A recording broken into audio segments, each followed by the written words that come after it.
our people's property. Don't know who doing it, so don't round me out. Don't send no police round me and tell me shush my mouth.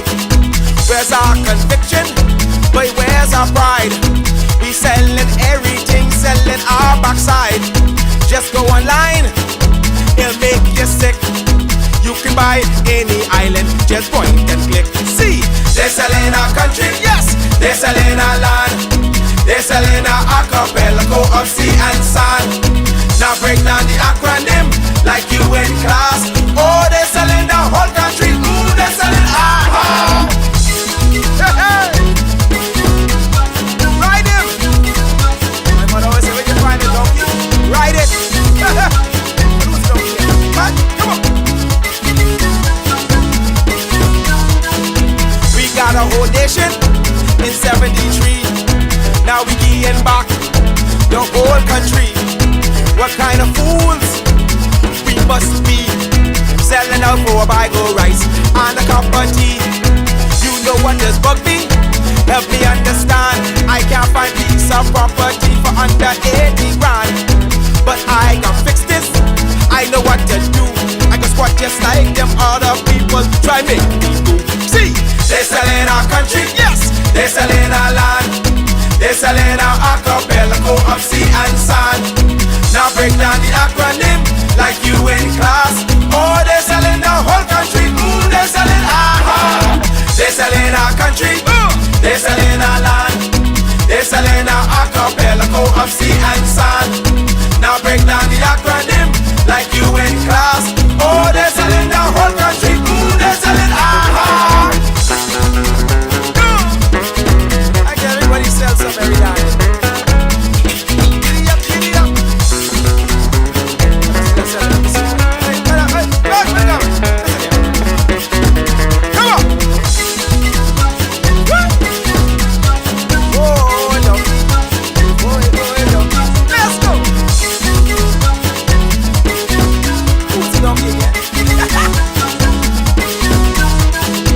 They're selling one island, they won't keep.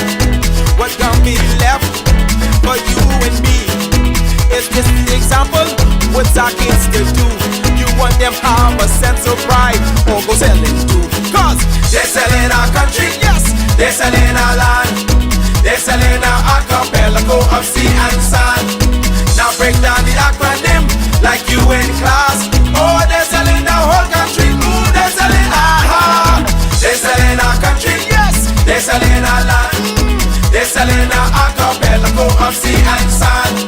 Now break down the acronym like you in class. Oh, they're selling our whole country. Ooh, they're selling they're selling our country, yes man. They're selling our land. They're selling our archipelago of sea and sand. Now break down the acronym like you in class. Oh, they're selling the whole country. Ooh, they're selling they're selling our country, yes, they're selling our land. They're selling our archipelago of sea and sand. Now break down the acronym like you in class. Oh, they're selling the whole country. Ooh, they're selling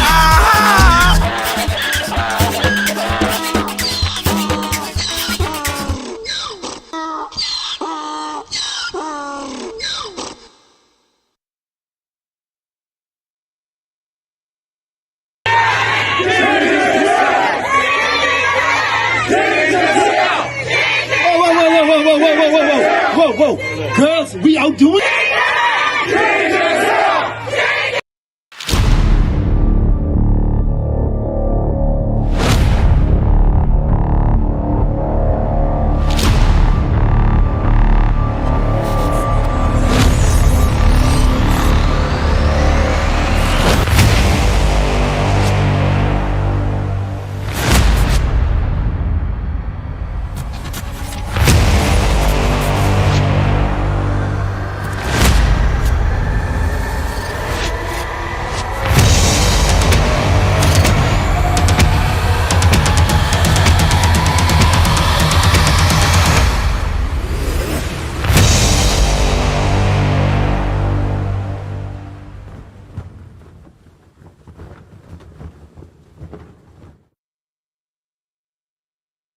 It is impossible, Madam Speaker, For us, the Royal Bahamas Defense Force and our law enforcement agencies, to police our waters, 100,000 square miles of water. First of all, safety, you are safe because you will be engaging the tools that make yourself safe.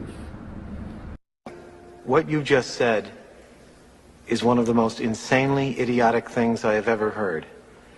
At no point in your rambling, incoherent response were you even close to anything that could be considered a rational thought. Everyone in this room is now dumber for having listened to it. I award you no points, and may God have mercy on your soul. We're in government. We are the government of the day, and we will lead as we see fit. It is what it is. In a jokey town, a tree. That's why let the world know. COI or nothing. I ain't got time for that.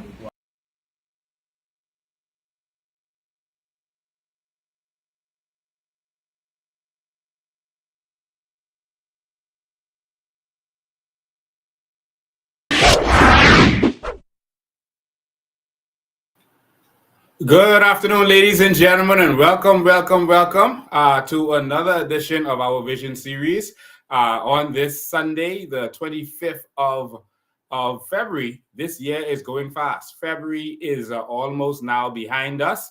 You're going to blink, and the year is going to be gone. So we got to prepare. Time is short, and we got some work to do. And that is work to save our country, work to save our nation. But thank you to all of you who have joined us from wherever you're joining from. Remember, make this video important to the algorithm. So make sure you hit those likes. Let them stream up if you're on Facebook. But we are broadcasting live from Facebook, YouTube, Twitter, and LinkedIn today. We're not broadcasting from Instagram today. But we're broadcasting from all of these other platforms. So on Facebook, on Lincoln Bain, on Bahamian Evolution, and on Coalition of Independence. We're also broadcasting on YouTube on those same pages. You can look for Lincoln Bain, Coalition of Independence, or Bahamian Evolution. You can also go to my Twitter page, and you can also go to my LinkedIn page. Make sure our business professionals get to take part in what we are doing, what we're talking about. So thank you all for joining us and being a part of this. Today's going to be a very special show because we started to hear from some persons out there who have some good ideas. In our first week, we heard from Graham Bedford, and that was a very powerful show. We received a lot of feedback from it. And so we want to thank all of you who, hit us up, text us, and call us to give your feedback. That was a powerful show with a lot of ideas for our country moving forward. The next week, we met and interviewed Mr. Joe Davel, who is a consummate professional in the environment. He's an educator. He dealt with Catholic High. He advocated to move all of the schools that were in the Hawkesville area from that industrial area to stop students from being affected. And we had a very powerful conversation where he talked about a lot of the atrocities that are happening in Grand Bahama right now with the oil spill and other stuff that's going on. He talked about the fact that Bahamians should benefit from our natural resources. We can benefit from our natural resources. He said, based on just what he's looking at, we should benefit from about $75,000 per year for individuals. And we thank him for that endorsement of what we've been putting out there. And endorsing the fact that Bahamians should benefit not just from that, but also from our crown land. We have to think about not ourselves anymore, but about our future, about the future of this nation, about our young people who are being priced out of society. We have to think about that. If we don't prepare this nation for our future, we're going to be in problems. There are many people complaining about the rise of the illegal immigrants who are coming here and taking over and bringing another kind of people here, bringing their children and looking out for their children. And they are now getting the jobs, and they are now getting the contracts. They are now getting the land. They're buying houses, and Bahamians are being pushed to the side. You can't blame anyone for looking out for their children. You can't blame anyone for looking out for their future. But you can blame yourself when you aren't looking out for yours. When you are so busy worrying about someone else. Well, the Bible says that charity begins at home. And this house that we call the Bahamas has to look out for our children. And if we fail to build a country that our children can live in, we are going to fail. Our children are now leaving this country in droves. Half of our children are not graduating high school. We're going to talk about that. And those that do are going away to get a college education, and they are not coming back. We believe that half of them are not coming home. And there's a brain drain that's happening that's going to lead to a serious crisis within the next few years. We have some work to do. But instead of us pontificating on all of this, I want to hear from the young people. So we have some young people that reached out, and we want to hear from them and see what things are looking like from their perspective. A lot of times we have these conversations ourselves as adults, as senior adults, and we pay no attention to them. We make the decisions for them. We're living in their world. Let me make this clear for you. The Prime Minister of this country grew up in the 50s and 60s and 70s. He grew up in a different world. That was his world. He is now governing in the young people of today's world, where they live by devices, where they have a different understanding of how the country works. He doesn't understand this world, and he is leading this world. And maybe that's why we're always so backwards, because we have people from another time leading the present time, and they always keep us back in time because that's all they know. And so maybe we should hear from our young people to see what they see and how they see this time. Not just to merely let them talk, but to let them contribute to the future by contributing to the present conversation. Before we get to talking to young people, I just want to say to all of you, thank you for supporting our South. We sold out again. Persons are saying that it is some of the best sauce and soup that they've ever had. And I'm proud to say that we had some powerful cooks and chefs that made this possible. And I want to start this out by saying farewell to a very dear friend of mine. Her name is Marsha Marsh. Marsha Marsh, I met in the Free National Movement when I had joined that organization for a short period of time, intending to run in that organization. I met Marsha there. She was a member of that organization all of her life, and she was a member of the Pinewood Association. Marsha was a woman with a very good heart.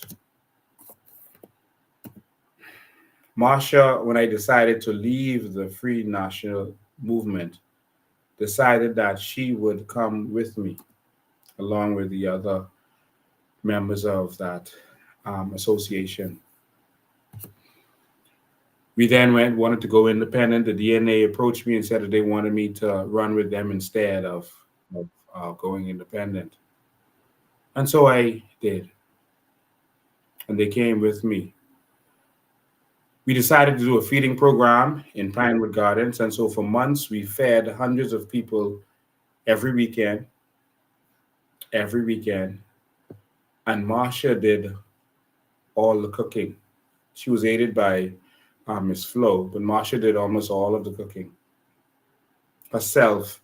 It was Miss Flo's dream to feed the people, but Marsha made it happen.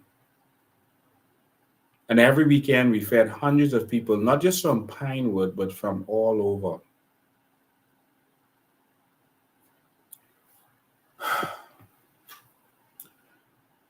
Marsha Marsh came over with me to the COI, And she again was a strong backbone of our organization. Marsha had a stroke and couldn't campaign as much.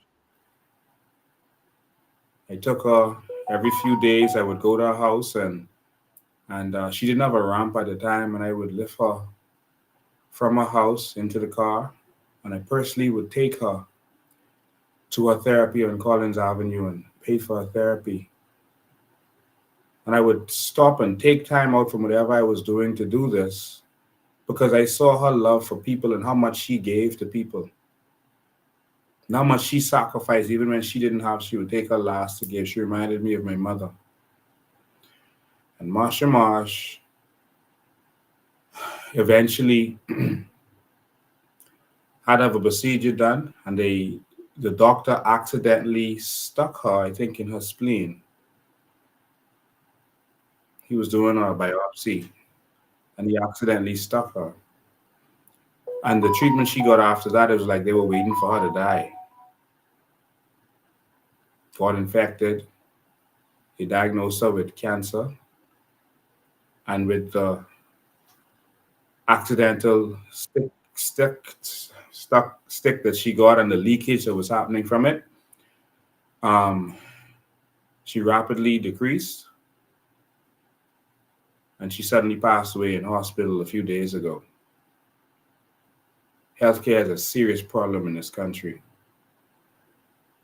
There are so many people who, because they don't have, or they're not powerful or connected, they suffer in abuse. The doctor was wrong for what he did. And now another Bahamian woman is dead.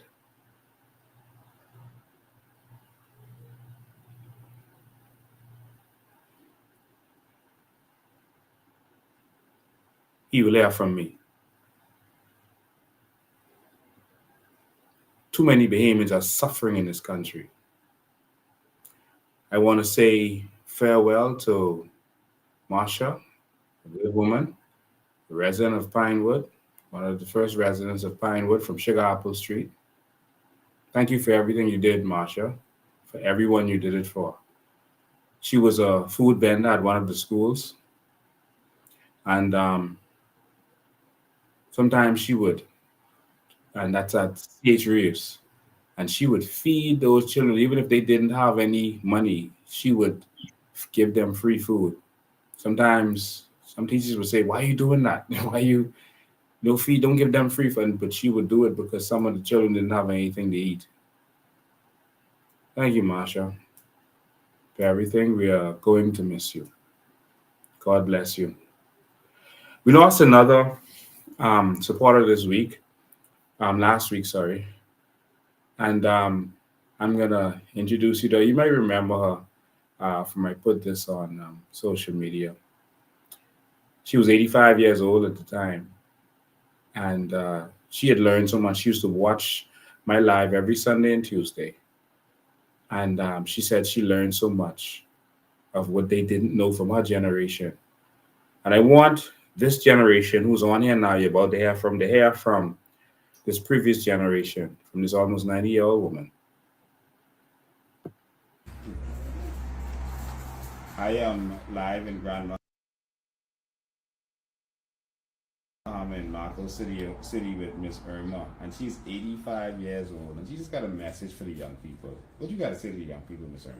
I just wanted to apologize to y'all because at 85,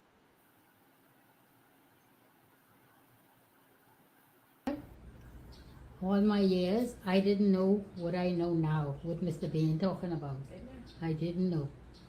And I am so sorry. I apologize to y'all. But y'all listen to Mr. Bain. God sent him to free us. Really free us. So you didn't know about the natural resources? Didn't know about the natural resources. And right here in Grand Bahama, didn't know what was going on. You thought we had none? Child, So you could...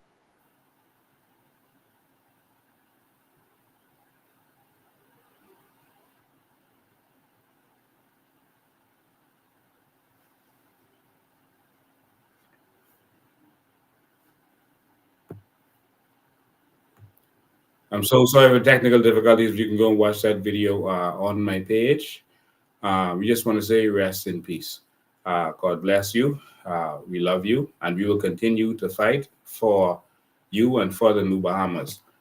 Now, ladies and gentlemen, I am going to introduce to you a few young people that are willing to speak out, that are willing to speak out and, tell us what's going on, have a real discussion. So this is going to be not just me sitting down and questioning them, but this is going to be a discussion. So we're going to introduce these three young people. We may have a couple sign on if we can get them on while this is going on, but just stay tuned. But ladies and gentlemen, I want to introduce these three young people to you so we can get their perspective of what's really going on there. What the young people really talking about, man? What's really happening? Because they're living in a different world from us. And so we need to hear from them. So ladies and gentlemen, I introduce to you Mr. John, Fred, and Darius. All right. So this is John, Fred, and Darius. So, gents, welcome to the live. Welcome, Mazam. Yes, sir. Awesome. You guys often get a chance to watch this live? Yes. You tune in every Sunday. Oh, every Sunday. Okay, Yeah. Awesome.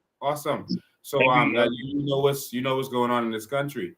But I just want to introduce all the Bahamian people. That's real Bahamian young people. And I want the Bahamas to hear what's really going on, man. The older people don't really know what's happening in y'all world, as y'all can see. Y'all know that. There's a lot of young people that are involved in crime and violence. Two of you are from Grand Bahama, and one of you is from New Providence. So that's John, and Darius is from Grand Bahama, and Fred is from New Providence.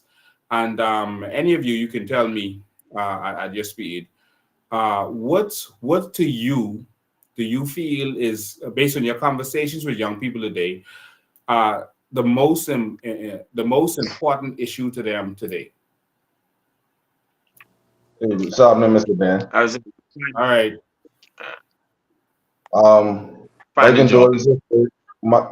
My condolences goes out to the lady that you touched on a few minutes ago and her family.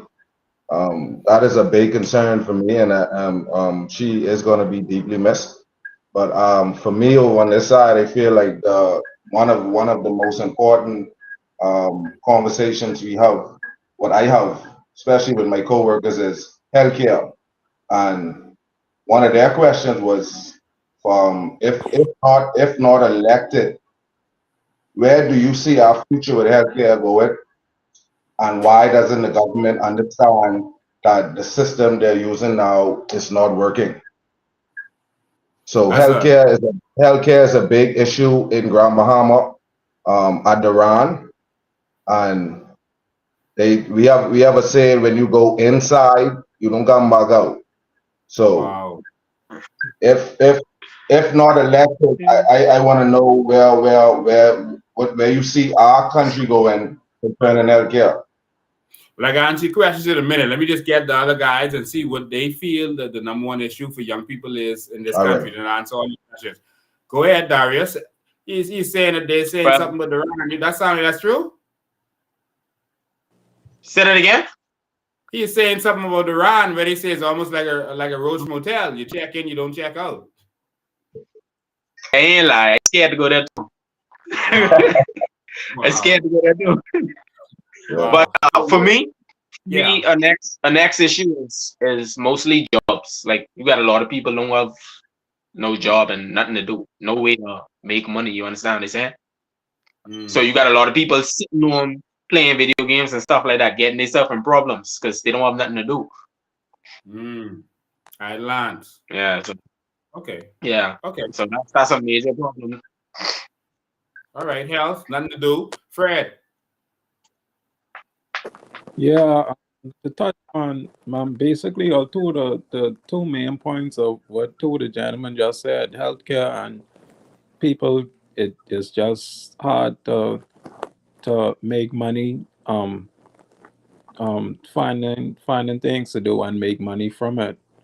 For example, like people who play video games, if they want to upload to YouTube, monetization don't run in the Bahamas, so you would have to go in America, make an account, and connect it to actually make money just uploading YouTube videos. So just to Wow, that's touch a on shame.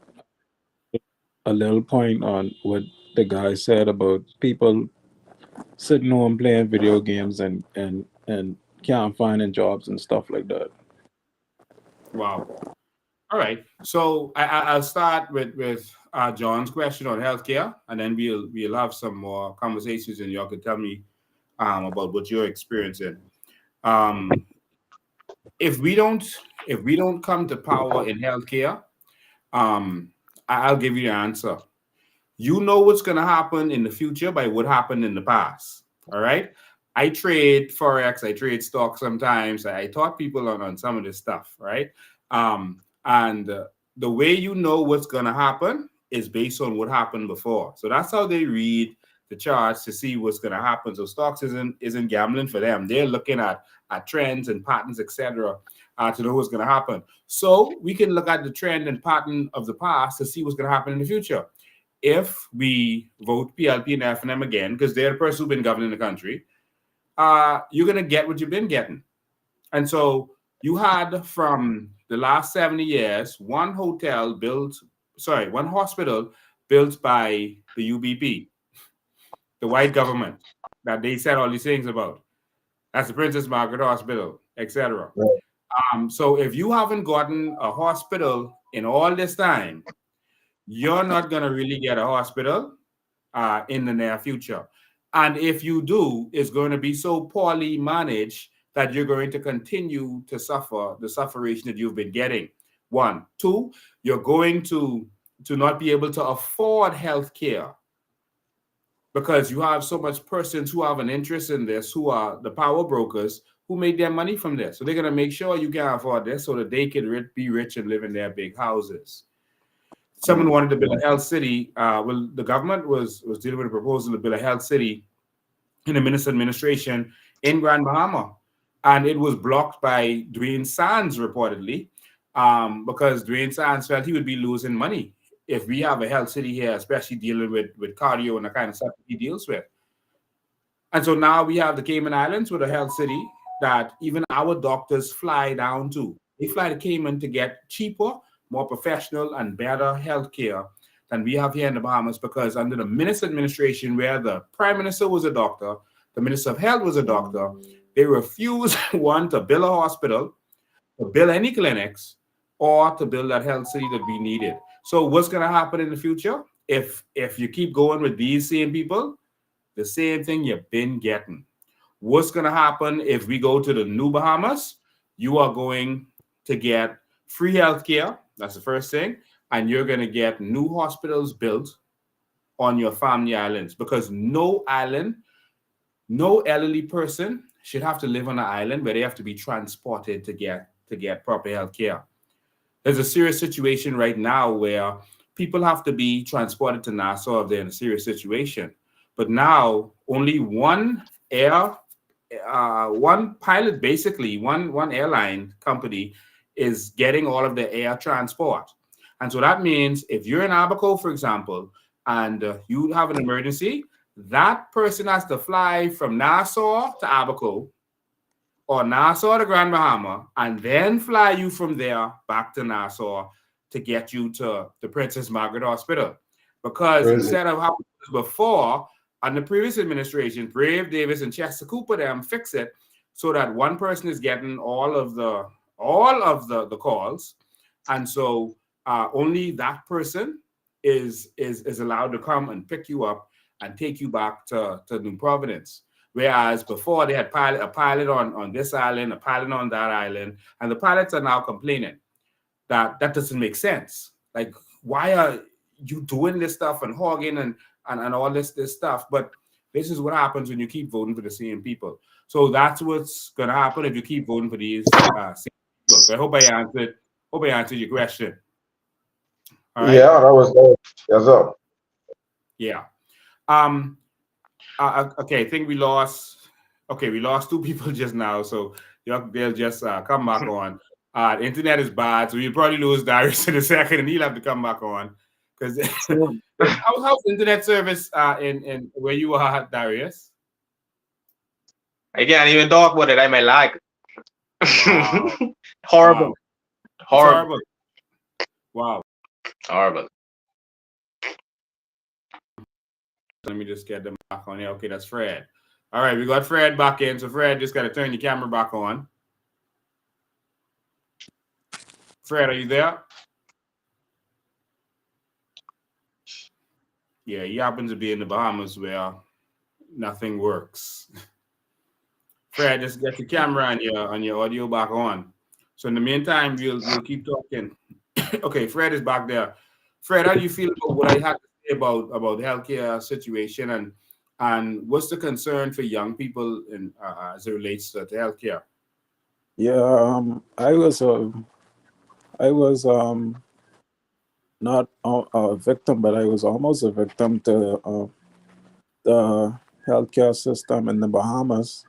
Thankfully, I have insurance, but with insurance, they try to they offer you the best.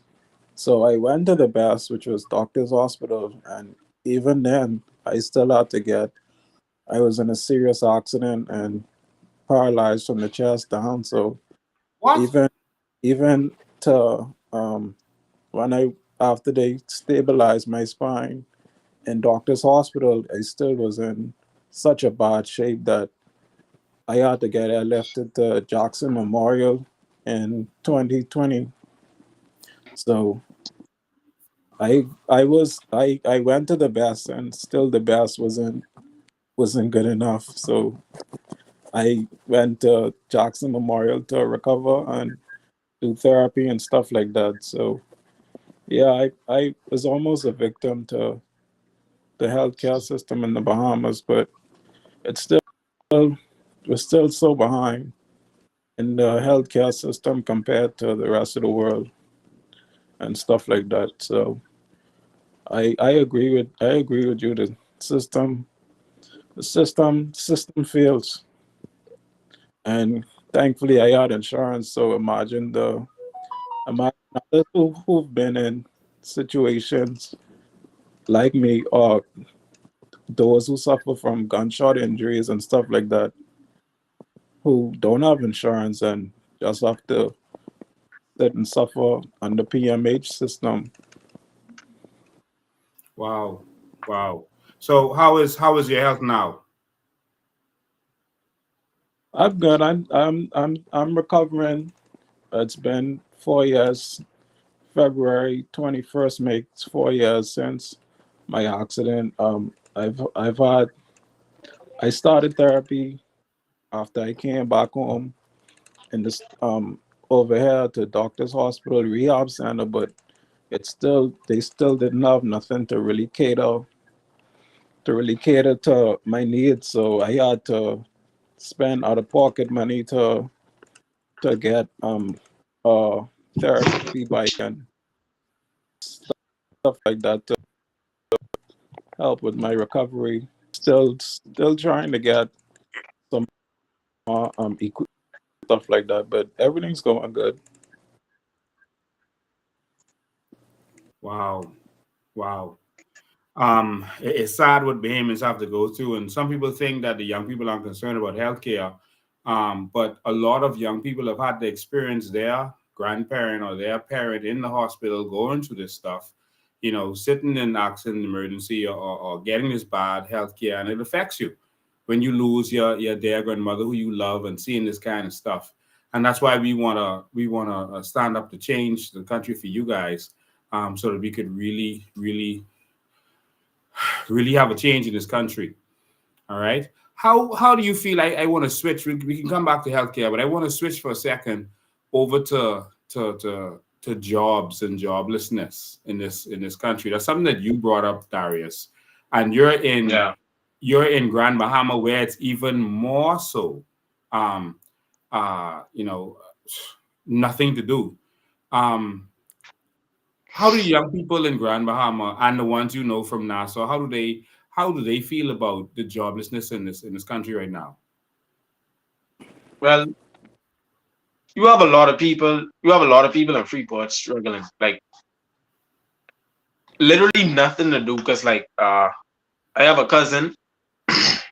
Well, a guy who's come to the shop where we work. They sell batteries and like old radiators and metal and stuff. People have to do that type of stuff to find something to do in Freeport. You would go like the only places with really higher end, I'll say like maybe KFC and Burger King or something like that. But you have a lot of people who don't want them type jobs. They don't want them type jobs. So you have people who would drop their resume off, weeks and months go by, they never get a reply. You see what I'm saying? So literally nothing to do. Literally nothing to do. So what are the young people doing? Because in Grandma, I see a lot of them hanging out like at Lukaya and that kind of stuff. What are they doing? Well, you have a I mean Freeport ain't as bad as Nassau where with the killing and stuff, but you have a lot of like a lot of young fellas, they would hang out together, you understand? Form their little gangs or what's not, and that's how they go about it. Gangs in Grandmama? Yeah, man. No, man. What kind of gangs in Grandmama? Grandmama's a family island. Oh, man. Gangs in Grandmama. Are they connected to the gangs in Nassau? Well, I don't know all of that, but I don't think so. I'm not sure though. So y'all have your own gangs in Grandmama. They have their own. They have their own gangs. Yeah. And so these gangs mostly they're just into fighting and petty stuff. Because I know Grandmama has a serious drug culture from fellas again smuggling drugs and stuff from Grandmama over to Florida and that kind of stuff. Yeah. Talking about these kind of gangs, are you talking about the young people gang, like the school people? Young, like people younger than me. Got fellas younger than me. 10 years and under, starting from age 13 and stuff. Yeah. Wow, someone online says gangs in Eleuthera. Wow. Yeah, man. I can tell you. Go ahead. Yeah, so like I saying, like stuff like that, and then that's how, to me, how I think. I feel as if us young persons have like an opportunity to like have work to do, like make solid money, we wouldn't really be in problems like that. No need to, you know what I'm saying? So that's how I think it. And I think that's an issue with crime too. You see what I'm saying? All it trickle down to making money. So you feel a lot of the young people are committing crimes because they don't have a choice. They don't have nothing else to do.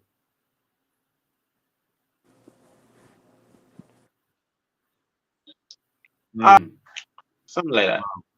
I know when I was growing up, I went to school in South Beach, Princeville, which was that area. South Beach was the Raiders or Rebellions. And I grew up in Pinewood, which was the dogs, the Swamper Dogs.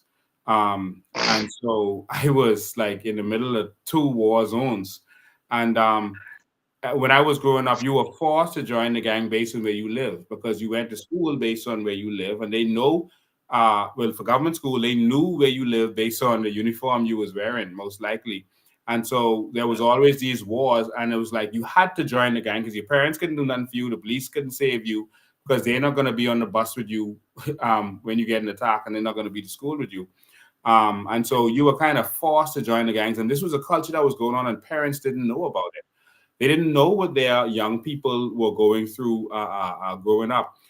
They had no idea. And the same thing is continuing today. I'm hearing now it's gone to the point where there are in the schools, I know in Abaco and in New Providence, for example, there are gangs, and there are some Haitian gangs and Bahamian gangs, and they're warring on a school level. And a lot of people of Haitian descent, young people, don't want to join those gangs. They're forcing them to join the gang. If you're supposed to be one of us. And the Bahamians are fighting, and there's like this cultural kind of ethnic war. Now, I don't think y'all have that in Grand Bahama. Do you all have stuff like that going on in Grand Bahama? Not to my knowledge. I don't know. Because you don't have too much of the ethnic kind of clash going on in Grand Bahama, but this is going on in Nassau, and a lot of young people are forced to deal with this. you know. But let me switch to something else. You know, a lot of young people have reached out to me and they have said basically that they are being replaced. Again, I don't know what's happening in Grand Bahama. Grand Bahama is just dead. All right. But here in Yep. New Providence, a lot of young people are being replaced. They feel that they can't get any job no matter what skills they have. um, what are you guys hearing on the ground from young people? I don't know what part of Grand Bahama you all live in, but I ran in West Grand Bahama recently, and there were a lot of fishermen, and there were no docks, and there were no opportunities. There still aren't. Tell me about a little bit about Grand Bahama and what's happening there in terms of young people being displaced, and any vision or future for them.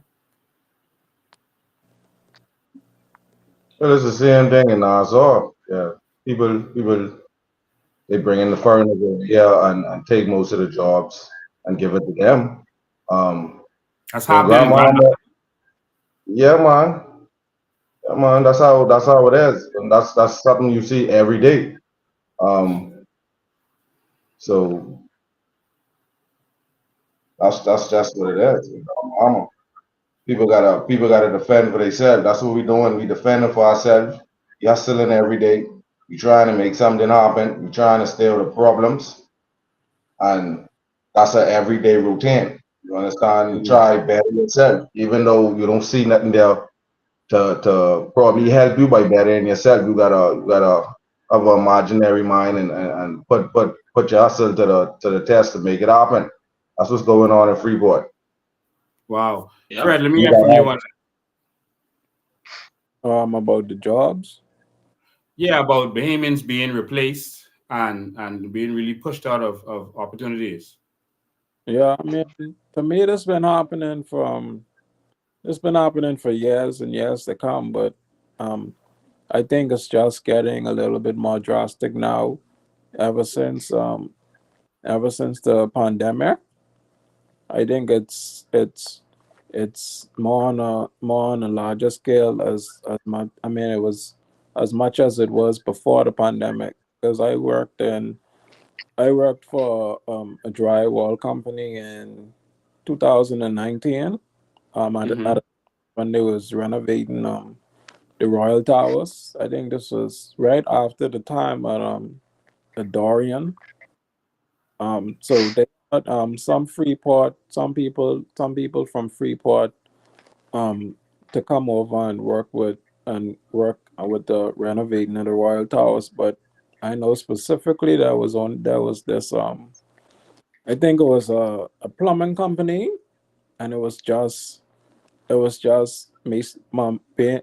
mainly Spanish people, and I can't remember the company name or whatever, but I know it's been they have they bring in they've brought in foreigners from years and years, and it's just I think it's just much on a larger scale now Hmm. since the pandemic. Okay. Wow. Now, y'all see what's going on in the country. Y'all just typical young people, and y'all are going to be voting next time. How do you feel about the job the prime minister of the country is doing? With job, Gary's laugh. with How do you job. feel about Like did he say what job? it? So you feel he ain't doing no job? I mean, in He the ain't working. probably in urban renewal areas and low like in low poverty areas, he might have couple fixes and couple situations sorted out. But on a on a man's frontline scale of the Bahamas, I don't think we've made a step in a direction where I've been impressed. Especially with all the traveling. Um, I think at least the Bahamas name uh um should be intertwined with like major developments and major companies um that support different areas of networking and stuff like that. Like for example, I know you said that you traded forex. For some, even for some from some brokers and stuff like that, to branch off the money that you made from a trade, it's still different. It's still a lot of brokers that doesn't support a Bahamian bank account. You would have to sign up for PayPal, and I think you have to sign up and you'd have to set up your account in the United States and all, just for your PayPal account to actually be linked in to trade forex and stuff like that. So it's so much. It's our country is so far behind, Backwards. and so for on the traveling to these different places and stuff like that, like Dubai. I know we've done a lot of tourism, and I know our tourism advertising is always there, but the country economical wise needs to be as on the same level as the advertising and tourism. So, how do y'all feel about the prime minister and all this traveling is going on? Y'all feel this making sense? That this making sense to y'all with the job they're doing with him and Fred traveling everywhere? Ain't nothing what the prime minister doing making no kind of sense. So y'all definitely traveling with all this money what he ain't even his own. It definitely don't make no sense. Yep. Wow, wow, I wow. live in I live in Freeport, you understand? And it come like the Port Authority is our government. We don't we don't we don't know of PLP and F and then we know whatever the port run in Freeport is whatever the port run. So Wow. I can't say the prime minister making no kind of sense to me because I don't see him here. I don't see him here. Nobody sees him. And I know he have his workers with his come around and every election because you don't see them here now. They focus on I believe they focusing on things that they could put on the news and try get some type of clout off it. But it different than what you really think it is and what's going on in Freeport itself. Wow. We step children to the government man. Everything in Nassau. I gotta go Nassau to look for everything I need. Mm. Well, that's something we definitely gonna change because we're going to island states and city government. So every single island would have all the resources they need, and they'll get to keep their money. When I say resources, I mean all the facilities they need, from healthcare to police to ambulance to fire. Every island, if you want to inhabit an island, you have to make sure it has everything that humans need to be able to function. And so that's something that we're definitely going to put in place, and we have to do that at some point. Um, there's this big brag. This advertisement is on the screen now about 9.6 million visitor arrivals to the Bahamas. Well, I mean, the money ain't going in our pocket, but we got 9.6 million visitors. How y'all feel about this and this accomplishment for the Bahamas? So A quarter of that. what part of the I know. Bahamas? A quarter Freeport. of that Yeah, ain't Freeport. Are you sure they coming to Freeport? Yeah, no, sir. by the trickle, not by the boatload, man. They coming by the trickles. You barely see them. What? They Y'all ain't feeling the tourists like I say in Freeport? like I Ah, like I say we used to step child to the government, man. Everything in Nassau. right. Okay, but the Bahamas got 9.6 million tourists. I mean, how do y'all feel about that? You think that's going to benefit us? And you feel anything different in the Bahamas on the whole? I mean, go ahead, someone. I mean, I mean, honestly, I don't see nothing happen for free, but if you're being honest, plus you hardly see them. Wow. And if you see them, like normally you would see like the Forbes charter bus, you'd see a bus, and like it wouldn't even be full. So No, yeah, trickle. Wow. Wow. yeah. So they ain't So free, but so our our vision for tourism is basically for us to own our tourism product. I don't see where it benefits us to have 9.6 million tourists, and we don't own the tourism product to be able to benefit from that and keep the money in this country. Only 1.7 million of that is is stopover. So let's say about 8 million of that is cruise ship tourists, 8 million cruise ship tourists, and 1.7 stopovers, which we're not even number one when it comes to stopovers. Cuba doing better than us. All right. But we have a lot of cruise ships coming here. And so that's 8 million cruise ship tourists. And guess what? 80% of them don't even come off the ship. All right. Or they go to some island, Coco Key, et cetera, where the benefits, the money only goes to the cruise ship. So how does that benefit us? Let's do the real math. So 80% 80% of when y'all grab a calculator, all right? 80% of $8 million. Anyone, do it quick. 80% of $8 million. All right. I ain't seen no one head going on to calculate. So I think that's $6.4 million. I think that's right. Y'all confirmed that. Yeah, I think that's not dollars. 6.4 million persons never came on the ground. 6.4 million people didn't touch the ground in Nassau. So you're bragging about 8 million cruise ship tourists, but 6.4 million of them won't even come off the ship. And those that come off the ship ain't bringing no cash because they're telling them not to bring any cash. Because like we're staying back in the dark ages.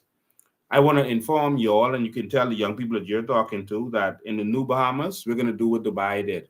We are going to form tourism companies that are going to have tourism developments and own cruise ships and own hotels, et cetera, so that the Bahamian people would automatically have shares in this, and others will be able to buy more shares in it, so that we can develop as a nation. And because if you get 10 million tourists and whatever they do is Bahamian owned, the money stays here. But if Carnival is making the money, remember, they paid for that cruise in another country. That money never came here. So the money even coming here and getting exported. The money never came here because they bought their ticket overseas. Make sense? So the money, they're using our country, but they're generating the money in some other country. And so it's not benefiting us. And so and now they're doing Coco Key and all these other keys, and the money is never coming to us. So what are we bragging about? What are we bragging about? I want to skip over to something else. They're trying to touch a lot of things, and I'm gonna sit down and let y'all ask me some questions in a minute. I'm not gonna open the phone lines.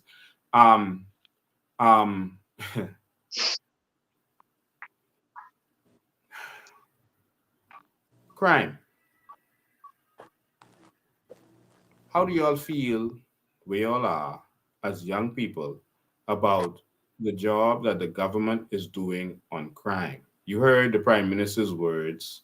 They're now putting some stuff in place as it relates to bail. It's like the murders keep happening. Another young 16-year-old, that's another young person like y'all, got killed today, and their father, who was coming to pick them up to take them to church, his father wasn't no gangster. They're trying to say these gang-related killings. His father wasn't no gangster or involved in any gangs, as far as I'm hearing. I could be wrong. But I'm hearing that this is a man who's coming to pick up his daughter to take her to church and got shot up, and his daughter got shot up. A 15-year-old got shot up the other day. How do you feel about crime as a young person in this country, and what do you want from the government? Any of you? The a cause and effect. So the effect on crime is, it's especially the ones that aren't gang related, like the thieving and the robbing. I think that's just a cause and effect for idle hands. People don't have nothing to do, can't find jobs and stuff like that. So they pick up, they go to what's the illegal thing to do or the wrongest thing to do because ain't nothing going right. Wow. Wow. Wow. All right. I just see someone made a comment on here talking about tourism thing. He said the 80% number is not true. He said he works on the cruise port. Okay, so if the 80% number is not true, that's the number I received personally from my experience. I took several cruises, Bahamian cruises, and I saw for myself, persons didn't come off the ship. I saw for myself that they gave tourists information. They even slipped something under your door with information and not take money to shore. Be careful if you're going to take your cards, et cetera, et cetera. They were discouraging persons from going over the hill and doing certain things. They said only take the tours from the cruise ship, et cetera, et cetera. So I witnessed certain things. As I was in the dock, I saw that the restaurant was full. The ship, there's like no one left. And I asked the staff themselves also, what is this normally what happens when they come to Nassau? And they said, yes, this is normally how it works. Persons just don't come off the ship. All right. And so if that person can tell me the numbers, then that will help. So I hope that isn't just someone just trying to argue because of the situation for the government or whatever. Because this has nothing to do with the government; it has to do with the state of the nation. Because this government didn't start this problem. This problem is going on for a long time, and we need to fix this. So if this jet flight burn of 80% isn't the situation, then let us know exactly what it is since you work on the port. All right. And then we can go from there. All right. Let's go from there. All right. Let me sit down and let you guys ask me some questions. I'm sure you talk to a lot of young people like yourselves. They have questions. Everywhere you go, persons are talking about the platforms that we put out there, the solutions to this country that we have been putting out there. You watch it every week. Sometimes there might be some question. Someone says that's the truth. Sometimes there may be some questions that a person may have that you may not be able to answer. So do that now. Do you guys, before I open the phone lines, do you guys have any questions for me as it relates to young persons, the future, anything that you've been hearing about party, about me, that you don't understand? No holds barred. You can ask any question you want. Go ahead. Yeah. About the $100,000. If you was to win, like how soon would the individuals be able to get that? So you think before I answer that, I want to say this. Do you think that we need a change of government and the way we go forward? Yeah. Yeah. And so $100,000 or not, we need change, right? Yes, sir. Good. And so to develop that, to make sure that people understand where that whole notion came from, we started to do research on the natural resources, and we started to do research. We saw where the unions had done some research on aragonite alone, and they had said that every household can get $100,000 based on the profits that can be made from the aragonite. I've put those documents out there many times. I don't know if you guys ever saw them. Perry Christie, they met with Perry Christie, presented to the government, and the government took on that and started saying the same thing. And not only that, they said that that Perry Christie put in place the Sovereign Wealth Fund. That's in 2014. He created the Sovereign Wealth Fund because they wanted to make this thing happen. And that's the Sovereign Wealth Fund that they never did anything with because they never intended to. And the Brave Davis just took away from the Bahamian people to make sure we don't ever benefit. But I started the research from there. I said, you know what? They were just researching aragonite. But based on what we're seeing, there's more than just aragonite. There's aragonite, there's limestone, there's salt, there's treasure in our waters, and there's so much other things that we can benefit from. And we said that every Bahamian adult can get $100,000? And that's where we began our research. And so we believe that within about the first year, we should be able to start having persons benefit. And so that begs the question, how? And a lot of people are telling me stop talking about it because Bahamians just don't believe it. They don't believe they're worth it. They don't believe that it could be done and they can use it against you politically. So you need to stop saying that $100,000 thing. When we put it out there, we were Bahamian Evolution. We were not running an election. We did not intend to run an election. And so it's not a political reason that we did that. We presented our documentation and presented it to government so that they can see what can be done. When we saw that they were fighting against what we were presenting and doing, we decided we have to go get this done ourselves. And so that's the real story of where this came from. So how would this be possible to do something like this? Have any of you seen Vaughn Miller's speech from the House of Assembly where he talked about the $5.4 billion worth of limestone being taken out of Grand Bahama by Bahama Rock alone every year? Have any of you seen that? No, I didn't see that. Nobody heard me. Yeah, You heard about it? I've seen a clip. Yeah, so clips have been going around in the House of Assembly. Vaughn Miller said that Bahama Rock is exporting $5.4 billion worth of limestone. All right, you all in Grand Bahama, you see the crane going down and digging every day, right? You see that on the holidays, Christmas, New Year's, in the middle of the night, that digging, right? It never stops digging. So that's a crane owned by Brent Simonet and the crew that they are constantly digging and making the money from.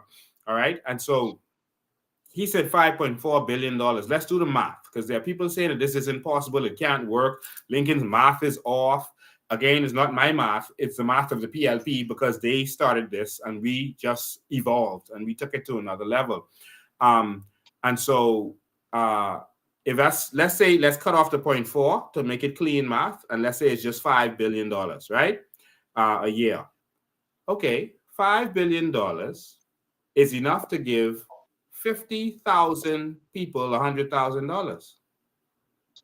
You see how simple that is? That's one natural resource and one company. We believe that there are about 150,000 Bahamian adults 21 and over.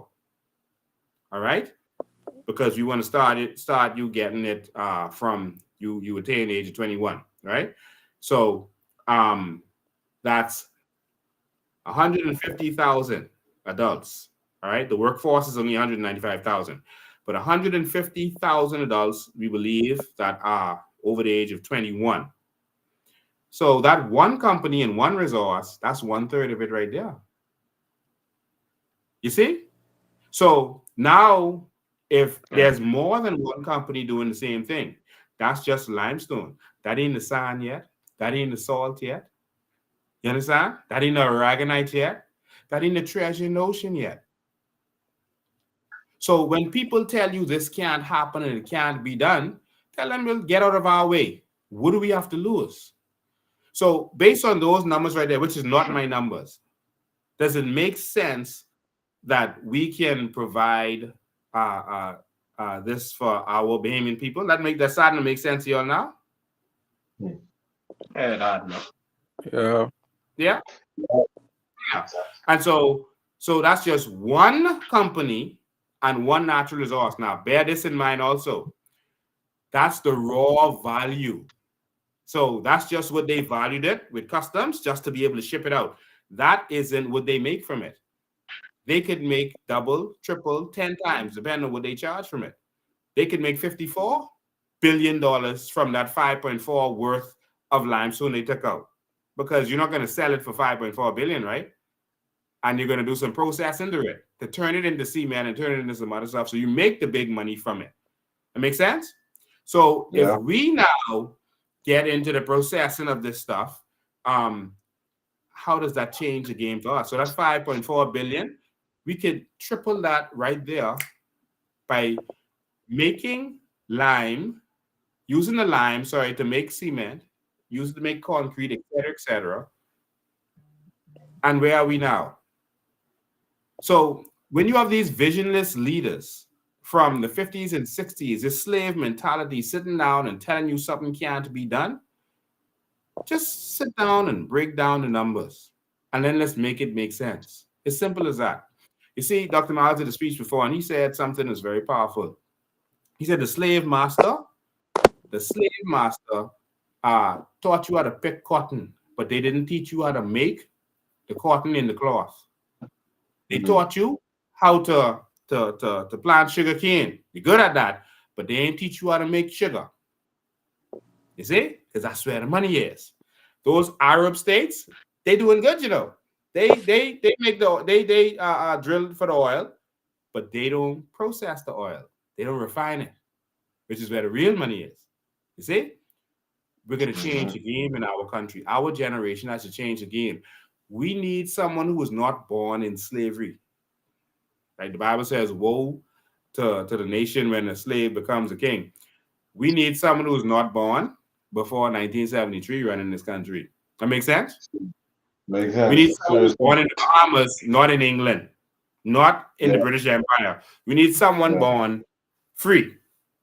And that's why we need another generation to take this thing over. So for your math, now remember, the reason it's not going to be done instantly is because we're not taking the profits that's going to be made. We're going to trade those, whatever profits is made on the market, because we're not touching the profit. So if from our natural resources and our treasures, let's say we make $1 million, right? I just call them easy numbers. That ain't the real numbers. We are going to take a percentage of that and trade it on the market like Norway does. And when we trade it on the market, we're going to take the return from the trades, and that is what we are going to use for infrastructure in our country and for Bahamians to get a piece of this pie, to provide our services first that we need. We need our electricity fixed, and we need our electricity service for us personally free, to give us our free health care, to make sure that no Bahamian suffers from what they've been suffering from. So we're going to use the profits from it that we trade on the markets to do that.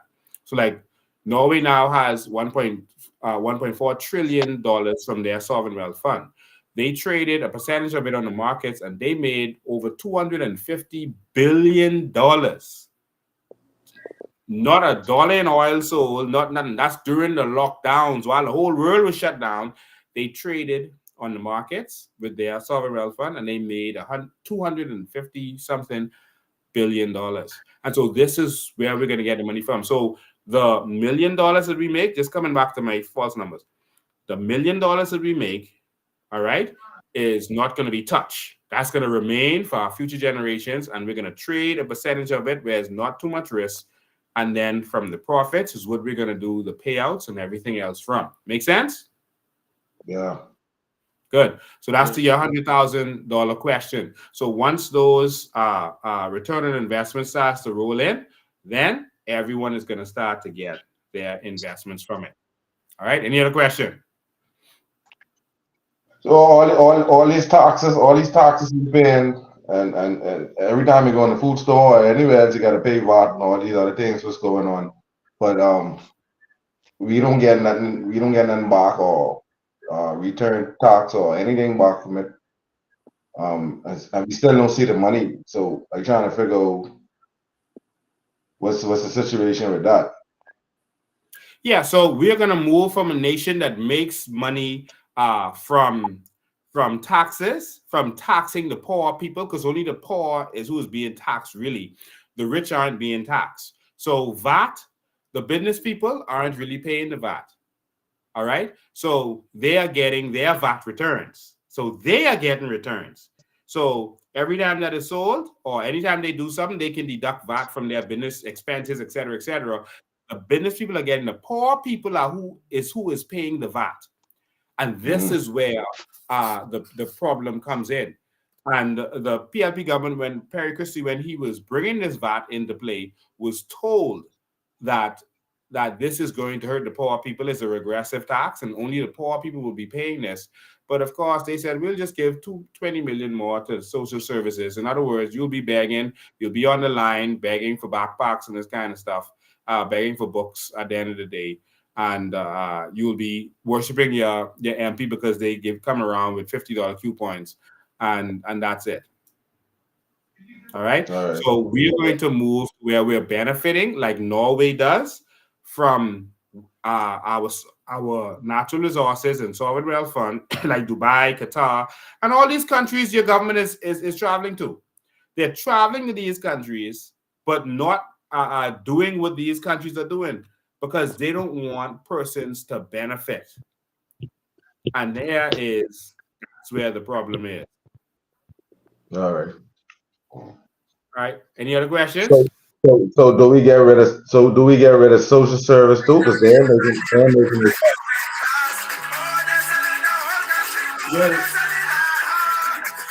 That's the phone lines going already. I'll answer this call.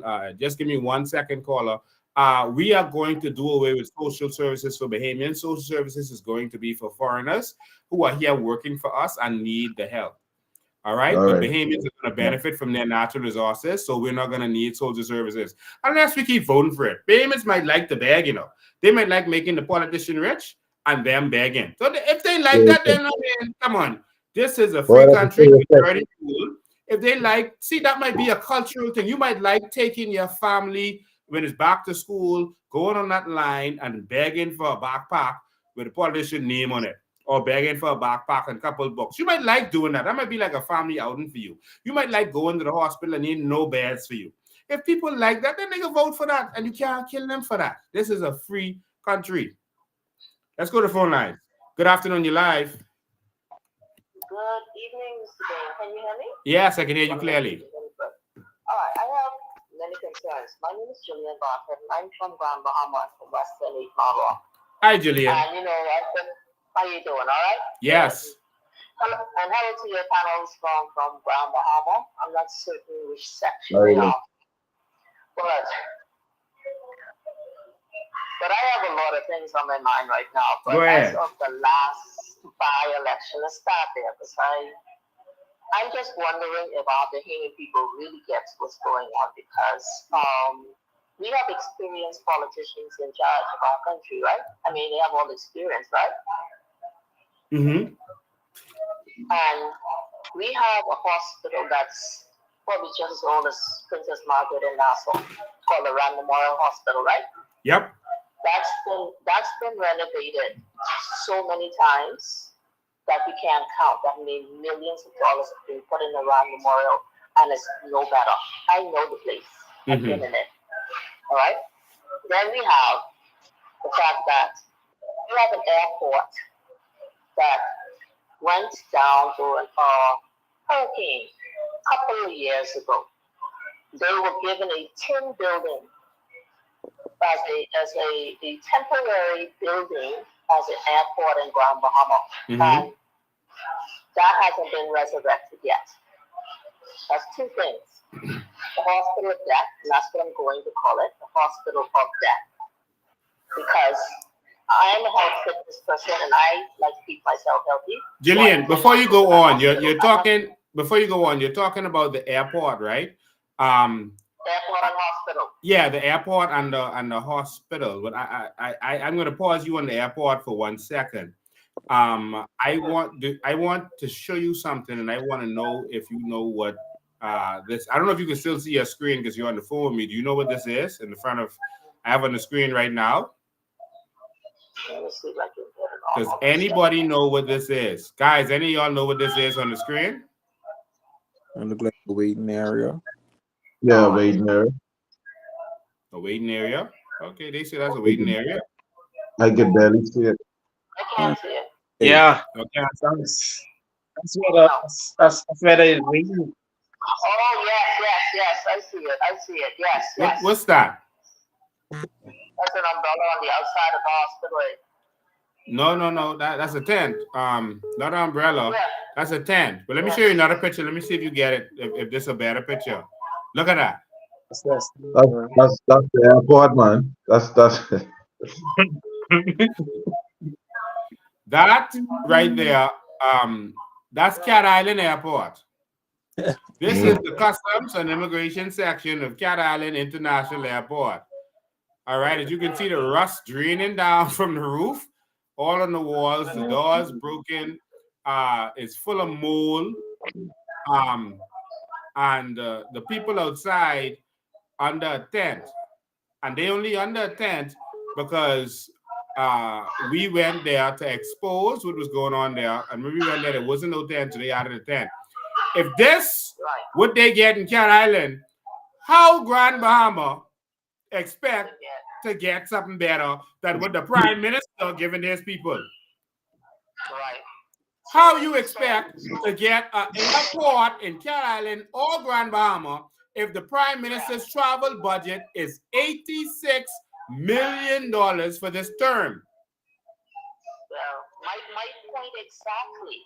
Okay, Lincoln, I believe that government need to get out of the medical and private investments. Okay, because airport is a private investment coming to the Bahamas, which brings revenue, which is supposed to be the number one. Do you know how much competition we have all around the world? And I wanted to ask the panelists, because I keep asking everybody who I know from Grand Bahama, have they built the new hospital yet? Have they completed the airport in Grand Bahama yet? Because I count the openings, I count the news release, and both politicians on the minutes and on the, what's his name? Anything finishing, anything close to finishing, and this is what you get from experience. Well, I personally went to the area where they say they were doing the new hospital, and I saw no work going on when I passed there. I don't know if work going on now, but when I passed there, I saw no work going on at that hospital. What they alleging is going to be the new hospital.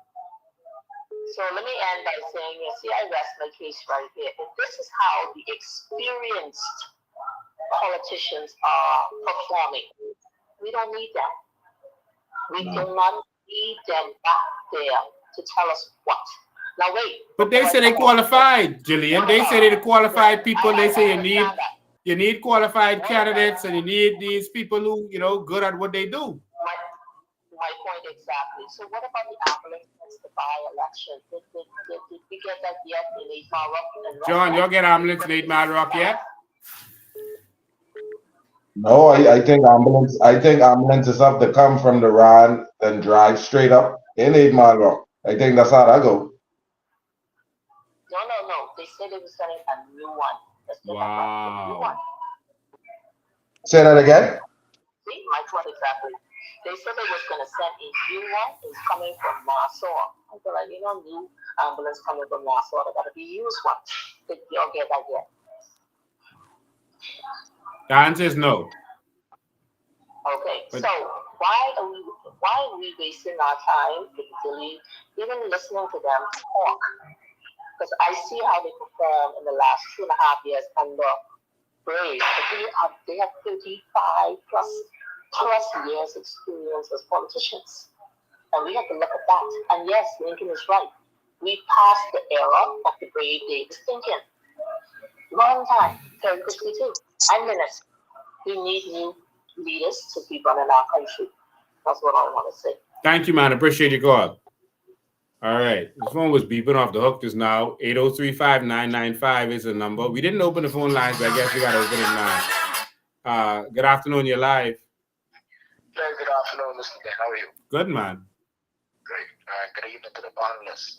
So, there one question what I cannot understand in this country. Mm-hmm. Now, as you know, our young people graduating out of high school, and it's been happening from since 2012 up to now. Well, high school students graduating, and by the time they collect their diploma, they cannot collect their diploma. You have hundreds of students through this country who can't collect the diploma. What's your thoughts on that? What do you mean by can't collect their diploma? You mean they don't qualify for it? Well, they qualify for it.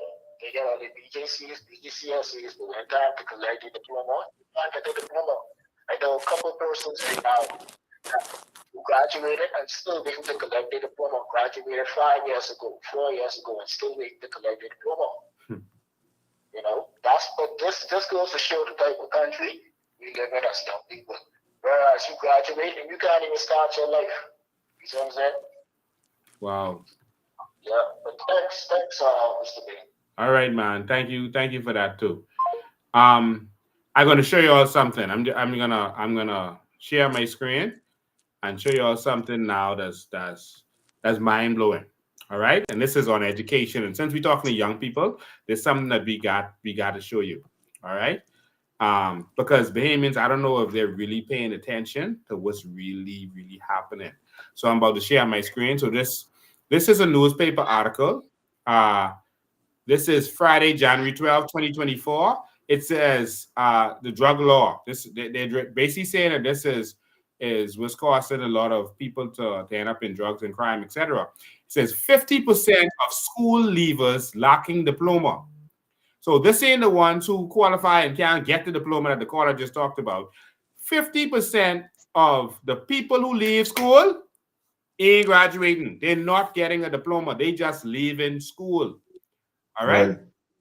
And these people are being lured into the drug game and crime, is what they're saying. So this is horrible. And they're saying that there's a new release by the Apprenticeship Policy Framework. There's a document. Go and read that document. That's linking educational achievement and lack of basic skills to high crime. So crime is being connected to education. And they've come to this conclusion. All right. And they know this. But now the problem is, if y'all know this, why aren't y'all doing something in education? How do we know they ain't doing nothing in education? Because this was 2024, but let me show you another article. This article is from November 14th, 2013. All right? It says half of public school students don't graduate. So this was the problem from over 10 years ago. Right. It is still the problem today, and they acting like they knew. Like, oh, this is a new problem. We got to do something to fix this. And this under the same government. All right? And this was under the ministry. This is under Jerome Fitzgerald, who's the Minister of Education at the time. All right? And he says, I want to give you some startling data. That's what he's saying while he's the Minister of Education in 2013. He says, I want to give you some startling data, which really goes to the point that we have to do things urgently, he said. Y'all see that? Y'all reading this? He said, we have to do things urgently in order to address the educational system and achievement of our kids, said Fitzgerald during the debate on the compendium of anti-crime bills. So from then, while they were talking about crime and what's going on, they were saying that crime is as a result of poor education. All right? And so from then, we realized we had a problem. And he said it was urgent. That is over 10 years ago. Urgent, yeah. And look at this. That's Bahamas before government or and after they opposition initiated the agree. average. Bahamas government and opposition agree public education is a failure. What now?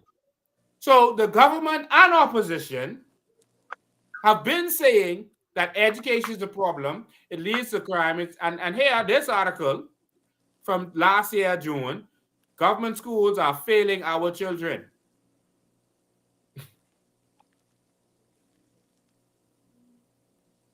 You see? Yeah, so this has been a problem, but we live in a country where these people have been intentionally keeping us dumbed down so that when someone comes and brings us intellectual information to tell us what we should benefit from and what's really going on in this country, they're going to say, oh, that can't be done. They want to keep us dumb and stupid so we can't ask for what is rightfully and truthfully ours. Let's go to the phone lines.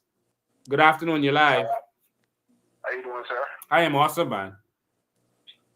What are the solutions for this broken education system we have in the Bahamas? Because, like you said, this was 10 years ago. Yes. So, what are the solutions? Because if this was the message 10 years ago, we're reaping the results of what they were saying 10 years ago. Yeah. So for me to say Lincoln fix this issue, I know that's not realistic. It's very realistic. And I'm going to tell you how we're going to do that. All right, I'm going to jump off the line. All right. Allow you to... Good question. All right. It is very realistic and it's very easy to fix our educational system. We transformed from a quality education system into quantity education system under the Progressive Liberal Party. And they watered down and dumbed down the educational system. So we only get just what you need, but not enough to teach you how to be thinkers. We released our plan for education, which is on our website, the coalitionofindependence.com. Go to our vision and you can see our plan for education in this country. It's actually in written form, and it's also, in fact, I'm gonna pull something up for you right now. It's in written form and it's in video form. The video on that day wasn't the best, but we want to transform education. One, education is going to be free up to a PhD, from preschool to PhD. Education is going to be absolutely free in this country. All right. A lot of countries have done it. We're backwards and we have not. All right. Just want to put up this in this website for y'all so y'all can see that we're not just talking about this. We have planned this thing through. Pen. Good. We've planned this thing through. All right. So I'm trying to pull up the website for y'all.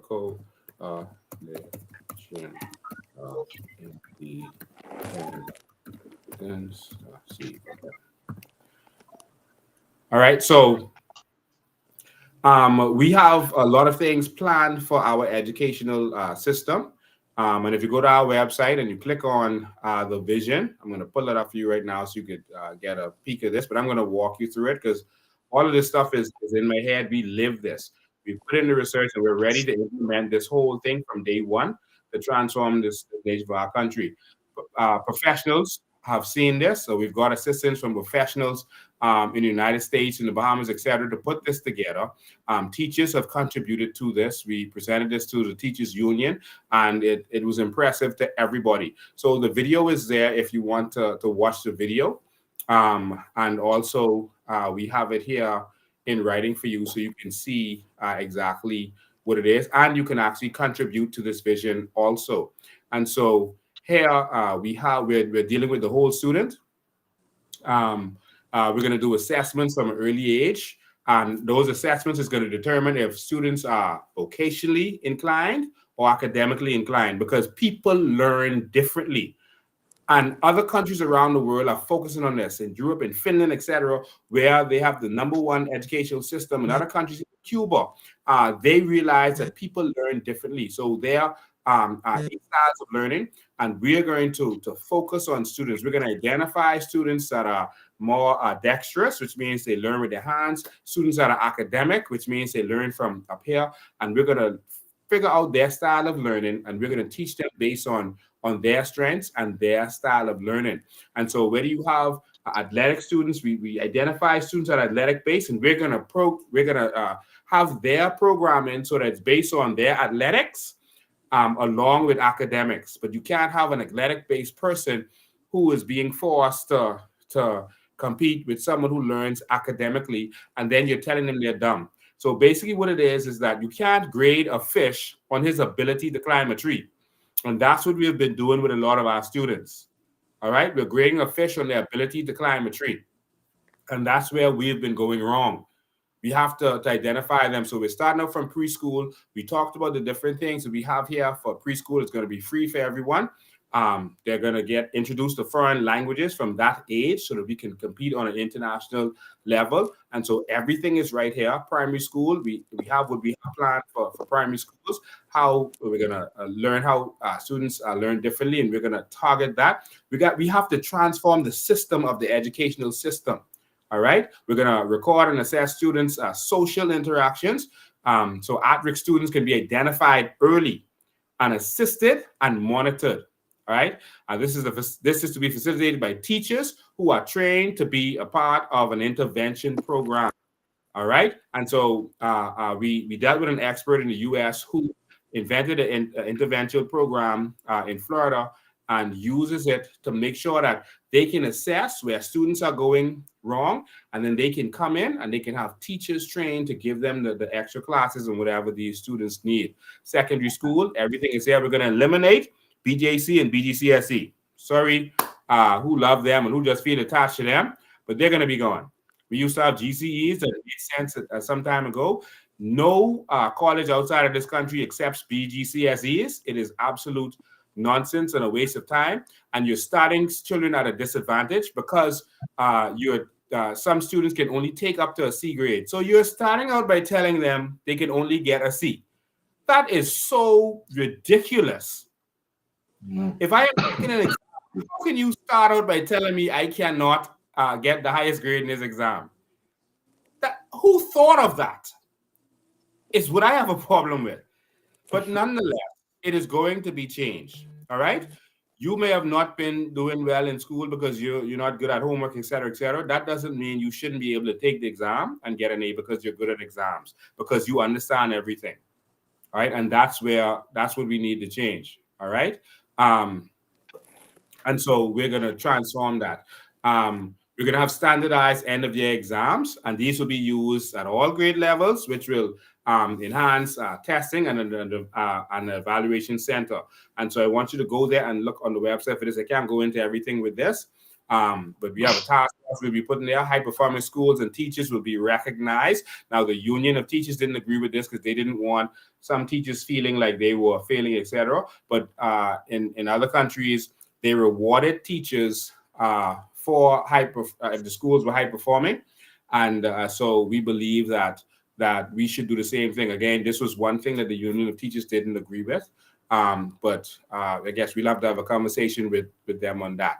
All right, so we're going to structure the curriculum. You see, agricultural science, trading, the Bahamas Constitution. You're going to learn about financial literacy, business, technical and vocational studies, history of the Bahamas, including African history. So you're going to learn about finance, you're going to learn about business, you're going to learn about trading in school, because we're going to now start developing Bahamians who are business-minded and not minded towards just getting a job to work for some foreigner who builds a hotel or comes here and does some investment. We are going to build Bahamians who can now think to do the investment so they can think bigger. All right. And so certification classes will also be available in schools as a part of school curriculum, et cetera, et cetera. And there's stream education. So go and look at this. I don't want to read through all of this in here, but that's science, technology, reading, engineering, arts, et cetera. So all of these things that we put together, I can't go through all of this now, but by identifying the needs of these kids, how they learn, etc., we feel that we can change the game in terms of education. All right. There are countries that have done well with this. Japan, Finland, all these other countries that we have studied have done well. Their educational system makes sense. Ours makes zero sense. All they teach you to do is regurgitate information that was given to you. And so we are going to change the mindset of our young people and give them a proper education that they can use. In our country, they give you algebra and you never know what you're going to do with that. You feel you're never going to see it again, and it's a waste of time. All right. That's how a lot of young people feel, I mean. But when you learn algebra in other countries, they teach it to you with a view to using it. Use algebra to build this bridge. If we're going to put a bridge across this river, this is what you use the algebra for. All right. They teach you to think so that you can put it to use. But remember what Dr. Miles said, they teach you how to plant cotton, but they don't want to teach you how to make cloth. So our educational system doesn't want you to learn how to invent, how to do anything. All right. I have children that are in school in the U.S. You had to learn civics in order to go to grade 8. All right. They had to learn. She learned entrepreneurship in grade 8. civics to go from grade 6 to grade 7. Civics means constitution, learning the constitution, learning how the government works, etc., etc. They taught this stuff in school. Science projects. Now, y'all see the children on TV doing science projects and stuff because they want to teach you, give you learning that you can apply to life. That's the difference with our educational system. They don't want you to think. They don't want you. They just want you learn this stuff in school and hold this mop, mix this drink, make this bed, scrub this toilet. We are going to change that. And we're going to make education make sense for our young people because this is the only way that we're going to change that we get the change that we need to see in our schools. All right, we're going to be number one in sports, in certain sports. We're going to target track and field sports where we have examples already. Track and field, basketball, tennis because we have a tennis pro from doubles. We're going to be the best in the water because we're an archipelago. We're going to be the best in the water. All right. And so certain sports we're going to target to make sure that we excel in that. We're going to invest heavily in that. Why? Darius talked about idle hands. I grew up in certain programs, and that saved me from my neighborhood. I was born in Angleton, and I grew up in Pinewood Gardens. And what saved me from the streets was I was always involved in something, whether it was martial arts or singing or music. It saved me. I didn't have time to be on the streets. And Urban Renewal does a pretty good job of that, but we need to make this more expansive, and it needs to be a part of our system. We are going to hire the coaches and bring the coaches in to train our athletes here. And now you're taking the kids off the street. You're giving them a proper education. And so the Jamaican track and field athletes train in Jamaica. Our track and field athletes train in the U.S. Even if you got a child as a basketball coach, you try to get him in high school in the States somewhere while he's in high school, or you go to college to try to play over there to get somewhere. No, we want to start training you from here. All right. Exactly. So some of the things that we're going to invest heavily in education. Sports is going to bring the money back because there's big money in sports, college football in the U.S., college basketball, etc. We're going to get this money back whenever they see our name on a jersey around the world. So it's going to pay dividends.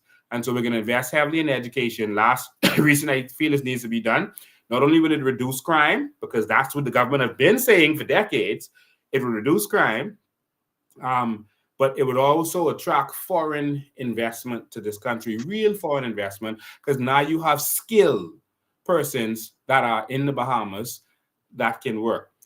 The reason for a long time when you call Scotiabank, someone in Barbados answer the phone because Barbados gave free education to their people, and now Barbados is excelling. All right, because companies can go there, and the populace is so educated, it's mind blowing because they focus on that. The same thing happened in Ireland where they educated their people. So now companies like Google, which is Alphabet, and other companies are opening up there because they have the skilled labor. The reason China is big is not because of cheap labor. They could get in other countries, including Africa, because they have skilled labor. China is big in terms of manufacturing because you can find skilled labor higher because they focus on education. The same thing happened in Japan when they went into electronics because they spent the decades before that educating their populace, and school education was a big part of what they do. And so the big companies move there. And so we are going to, I'm trying to put this in a nutshell. We are going to use education to transform our nation. Every revolution starts with education. Che Guevara. All right. We are going to educate our people so that we have a people whose mindset are changed. So you wouldn't have people going around saying, oh, we don't deserve to have the benefit of natural resources. Oh, it's impossible.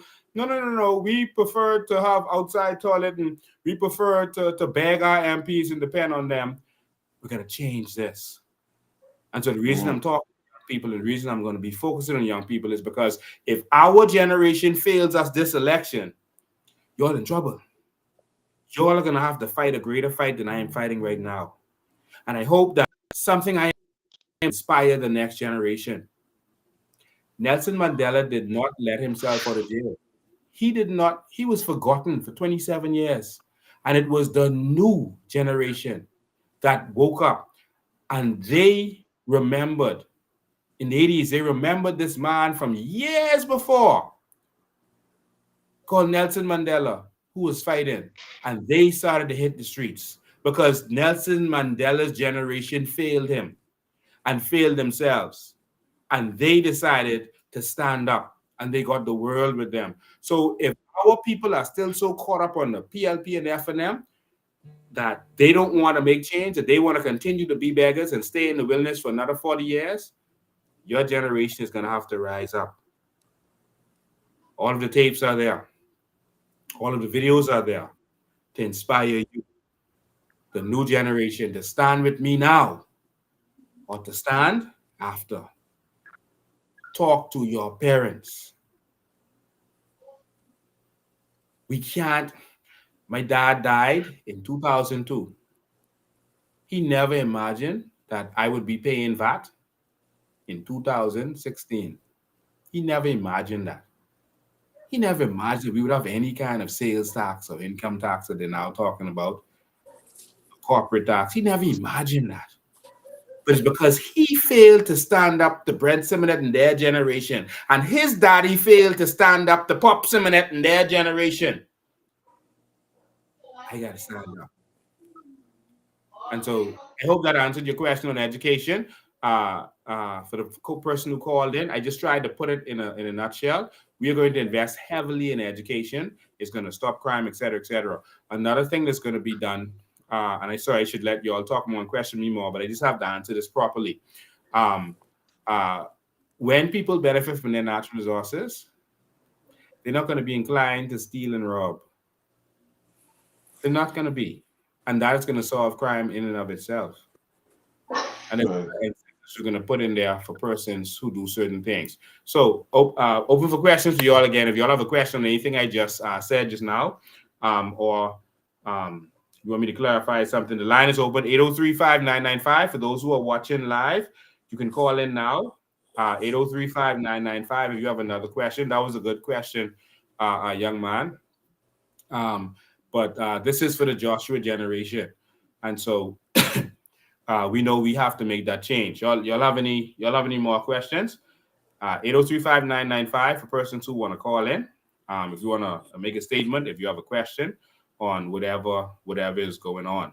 All right. So they don't want this to happen. So their only solution is they're going to try to vilify me and vilify the movement to keep us dumb and to keep us poor. But it's time for change. All right, any of you gentlemen, any of you have any questions? You want to say something, any statement? Yeah, pertaining to the BJCs and BGCs, some jobs don't even ask them, don't even ask for them no more, that I heard of. I've seen plenty companies online don't even ask for them. They just ask for resume and or referral letter or stuff like that, and diploma. Sometimes not even diploma. I see on the company's advertisement. Yeah, that is actually true. Those they're a waste of time. All right, and so we're gonna move away from them. We'll still allow people to take their SAT exams because if they're going away to college, etc. But actually, there's something else. We just were joined by San Desario. Shan Desario just joined us. So Shan Desario, we can't see you or hear you yet. So just make sure you fix your audio, etc., so everyone can hear you, so you can join in.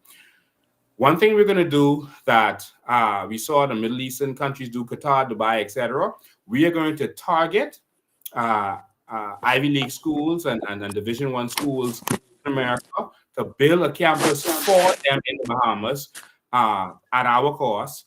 And that's what they did in the Middle East. So that now, for example, let's say you convince MIT to come and open their school in the Bahamas.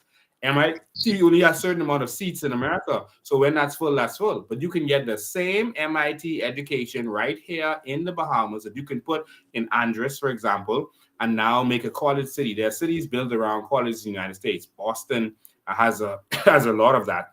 And now you can get an MIT education or another Division One school or a proper school here because they have to educate you on the same level that they would do in America. So Canadian colleges and American colleges have moved to the US, moved to the Middle East in order to educate students in the Middle East. So now everyone from the Caribbean can now be coming to the Bahamas to go to whatever Ivy League school we get to open up for the Caribbean students here and Latin America. Good afternoon, you're live. Hey, good afternoon, Mr. President. How you doing, man? Good show as usual. Thank you, man. And to the young revolutionists, the young people, right? Which I love, right? I just wanted to say, right? I have a saying, right? And just didn't start it, but when it comes to the elderly people, the people in my age in the 50s and the 60s and the people older, right? We fail the Bahamas, right? And for that reason, I would not vote for nobody who's older than I am. Wow. You see what I'm saying? Because they didn't prove that they don't deserve our votes, right? They just don't deserve our votes, man. So I'm gonna go with you on that. If you're older than if you're older than 50 years old, right? Don't come knocking on my door, right? Wow. Right? Because it ain't making no sense. Don't come. Yeah. All right? All right. Have a nice day. Thank you for your call. At the next election, ladies and gentlemen, I will still be in my 40s. So just to put that out there, Pintard will be into his 60s. He'll be 62, and Brave Davis will be 76. And so both of them will be able to stand in the senior citizens line in the bank. And I will be nowhere near that. All right. We need change. We need someone who is born free, not born under the queen. Someone asked a good question here. It's on the screen. Will cryptocurrency be legal in the Bahamas? Yes, cryptocurrency will be very legal. Ecuador did it, and they made it a currency of their nation. We will do the same thing. There's certain things that we will have to put in place to make sure that there's no inflation effects to giving Bahamians $100,000 or whatever it is that we and the people decide to do. There are people who are concerned that, there's going to be inflation. There's already inflation and we're getting left behind. We don't have the money. Everyone else got the money. So I rather risk inflation while I have money than risk inflation without money, because inflation there anyway. Someone stopped me in the store and showed me that a loaf of bread was over $5. A loaf of bread was over $5. So don't tell me about inflation. Now that's a good point for some persons. Cryptocurrency will assist with certain things that we want to do, but also and we feel that Bahamians should be able to trade. They block everything that we could benefit from. You're not allowed to just go and trade on the stock markets around the world. They don't allow us to trade. Why? Because you could make money from that. That's what the wealthy people do. All right, Chandazario, make sure that I see you logged in, but we can't see you or hear you. I want you to get in on this. They block you from investing outside of the country freely. Oh, yes, we can hear you now. Welcome to the show. We just can't see you yet. All right. So everything that my camera's not working right now. I'm trying to get it out. No problem. We can go with your voice. They block everything that can benefit Bahamians, and Bahamians aren't paying attention to this. All right. We are going to open up this market for Bahamians. They use the excuse of exchange control.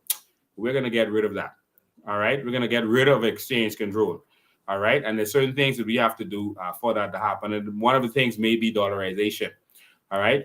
But we want to benefit from our natural resources, and we will benefit from our natural resources. If anyone have any question with inflation, I'm free to answer that for you. Sean Nazario, welcome. Welcome. I don't mean to cut you off, but y'all was talking about education. Yes, we were at one point. Go ahead. Mm-hmm. What's the purpose of getting a bunch of education, no jobs, or to get this education when you come back home? Well, I want to say this to you and every other young person that is out there, and thanks for joining us too. I want you all to understand this. If you never remember anything else that I've ever said to you, Jobs are for experience, not for life.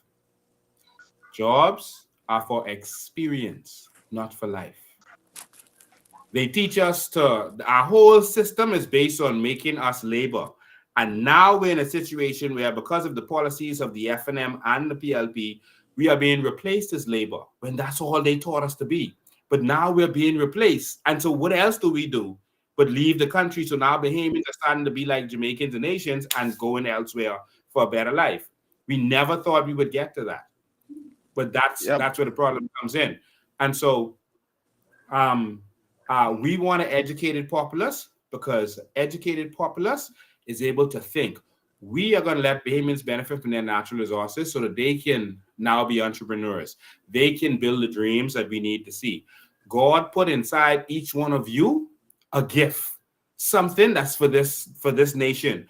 But they make it so that just a few people have the money to fulfill their dreams.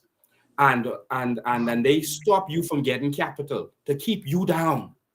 All right, and to keep you as slaves, and so you can't do anything, and so we're dependent on the oligarchs and the politicians to tell us what needs to happen in our country. That's why nothing gets done. Look at every family island. But in the new Bahamas, you and your family are now going to have the money given to you so that you could fulfill your dreams. And some people can spend their money, some people go waste the money and squander it, but they could waste it with you, because you are going to, if they want to buy fancy cars, you sell them fancy cars. They want to buy a cars knock, you sell them the cars knock. They want to go to the club every day, you open the club. But the money stays in the country. It don't go nowhere. You see?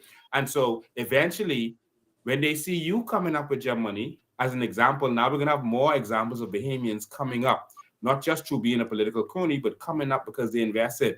Now, when they start to see your example, oh, look what this family do, they got together and look what they did. Then they're going to say, okay, we got to stop wasting our money. When our next year come around, we're going to invest. All right? This brother is the smart one. He got the gift. We can invest in his gift.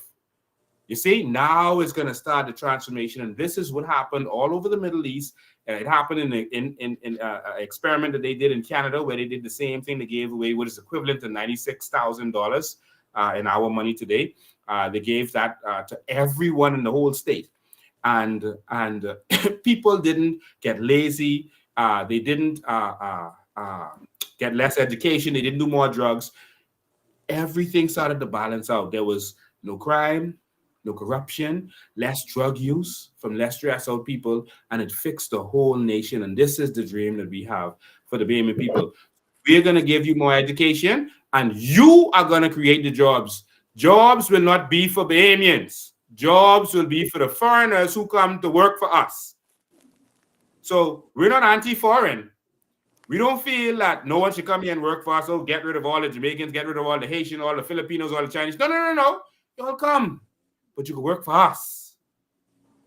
That's a game changer. We ain't gonna live in the ghettos. Someone else can live there. In fact, we ain't have no ghettos in our country. Every area is gonna be properly developed, like they do in Singapore, etc. We are gonna be the people who doing the work. I hope that answers your question.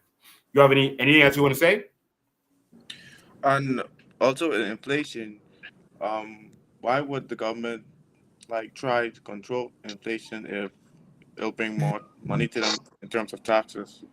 Because I remember you are correct. Just to make sure everyone clear in what you're saying, the reason the government wants inflation to happen is because that's how they can make more money from VAT.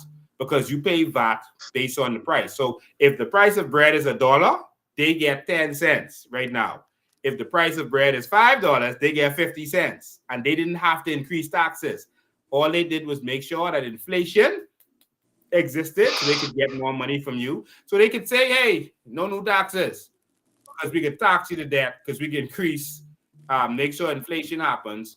And that's why they're doing nothing about inflation. They're keeping the price of electricity high because the FNM and PLP is making money from focal. And so they're going to keep that high. And that causes inflation in and of itself, high electricity, because every business needs electricity. All right. So you're absolutely correct on that. What island are you from, Zario? Nassau. You're from Nassau? Okay. Which school did you attend? High school? Yeah. I went to Taurus. Doris Johnson. Okay, went to Doris Johnson in the South.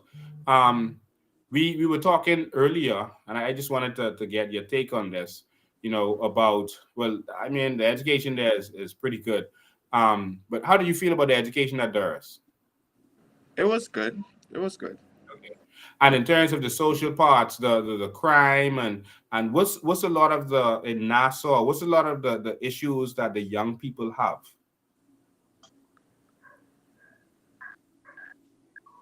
I mean, I'm older now. I wouldn't know what to say about the 16-year-olds and 15-year-olds right now, but back Oh, you think then, he's fine now because he out of school.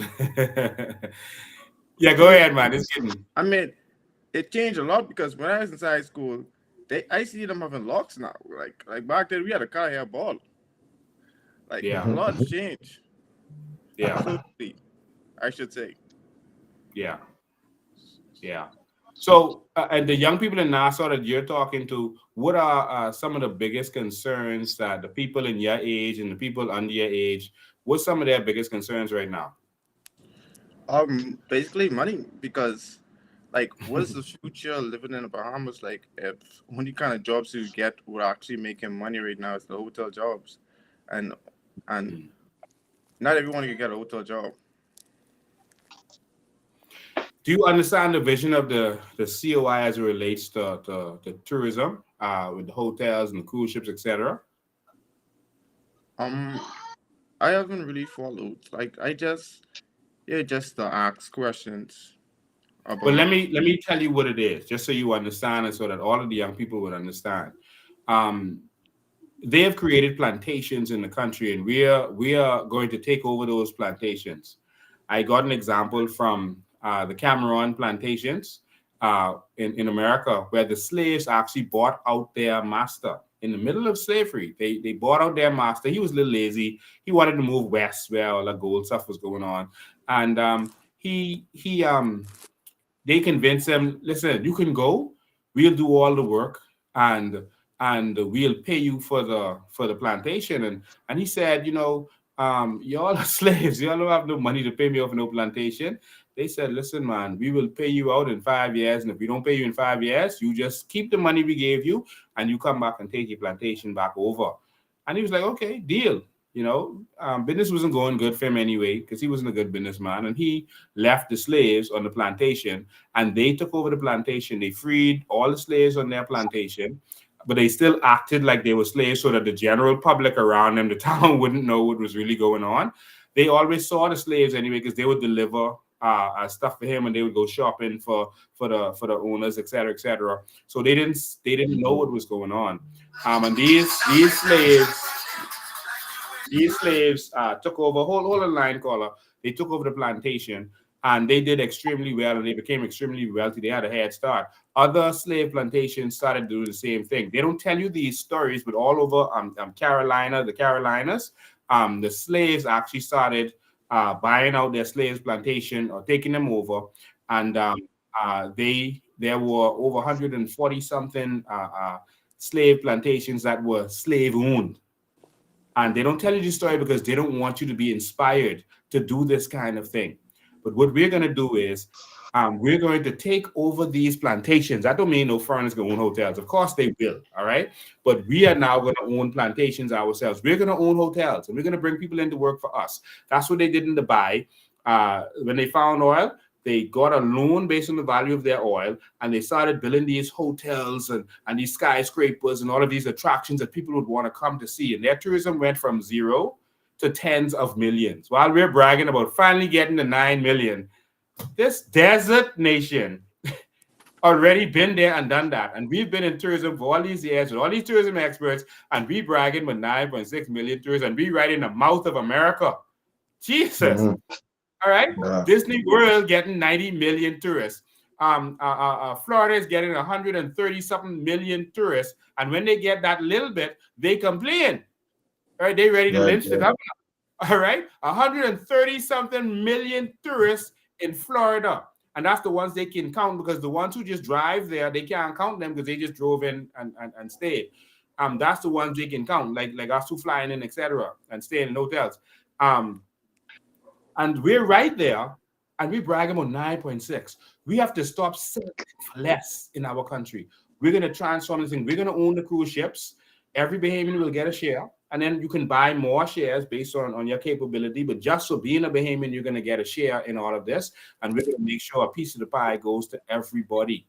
All right, because when the people feel that they own the country, they're going to take better care of it.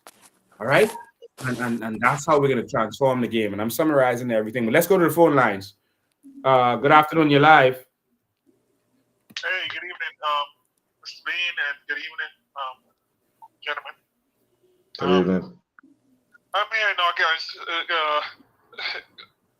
You just spoke about Carolinas. That's where I'm presently residing. Yes. Residing. But I am a Bahamian and wanted to come back home to do some business, right? Uh-huh. And had a little gathering at my home with some of my cousins that are over here as well. And my youngest cousin, having a conversation with her. She's about 17 years old. And my question to her was, would you like to return home? She said no. She said, as long as I could get Conk and Publix, I good. And that kind of was concerning to me. You know what I'm saying? To your point, a lot of Bahamians, young Bahamians, are leaving home and don't want to return. And as myself, I did leave because I came over here for better opportunities and so forth. Mm-hmm. But I meet a lot of Bahamians right here. I think back in the day, I live in Raleigh, North Carolina. And we have back in the day, Cindy Mother Pratt had a program at St. Aug's, the school here, the college here in North Raleigh. I think it was I think music and sports, and a lot of Bahamians stayed. And so I meet a lot of Bahamians in the area, and nobody wants to return home. Wow. And that's kind of, it's kind of saddening to me, and I understand why. And to the young man on your panel right now, I applaud them for staying and sticking out, and everybody else who's listening, I applaud them for staying and sticking it out. But yeah, it's almost like one of those countries that we used to see back in the day. Now, back in the day, Bahamians had so much pride. Bahamas was not ever on a list as far as in the U.S. for immigration reasons or whatever, people running from their countries. Wow. And now we see a lot of people leaving the country. So I just wanted to drop that on you and hear your thoughts on that. Yeah. And have a pleasant good night, Mr. B. Thank you, man. We appreciate your call.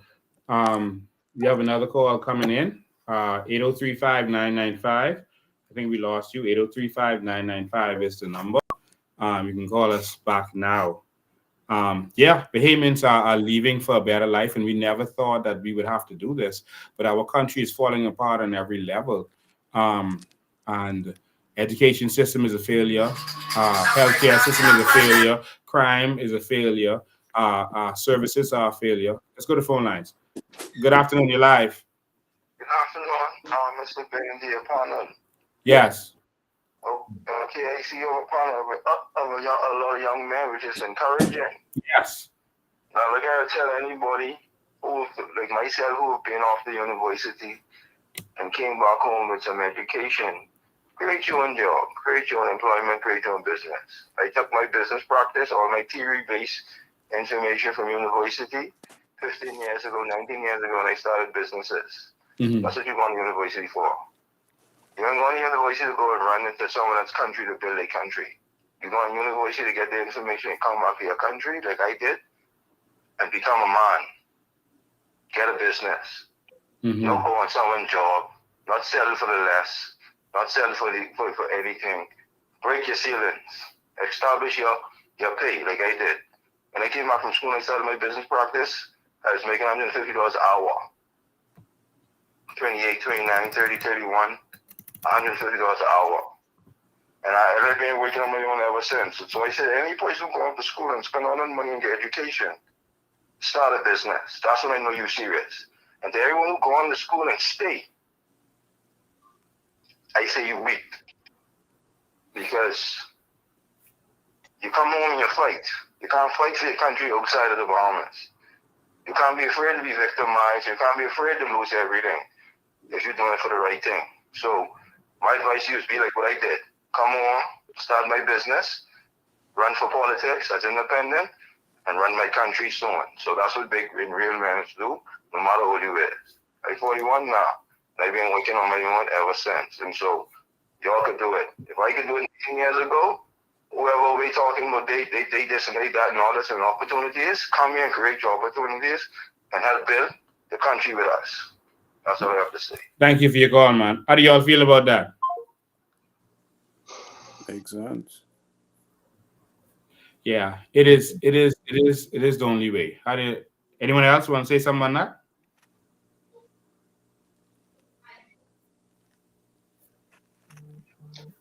I think that's the only option we have, especially in grandmama. That's what I said earlier, to try build yourself, like the caller said, build yourself off someone else's job and try to open your own business and try make something of your own self. That is my Agree with intention him, to too. be honest. Because Yeah. I work at a restaurant and I see myself making money for them when I could have been doing it for myself. So right Yeah. now, my plan is to open up something and keep it moving like that. You understand? Mhm.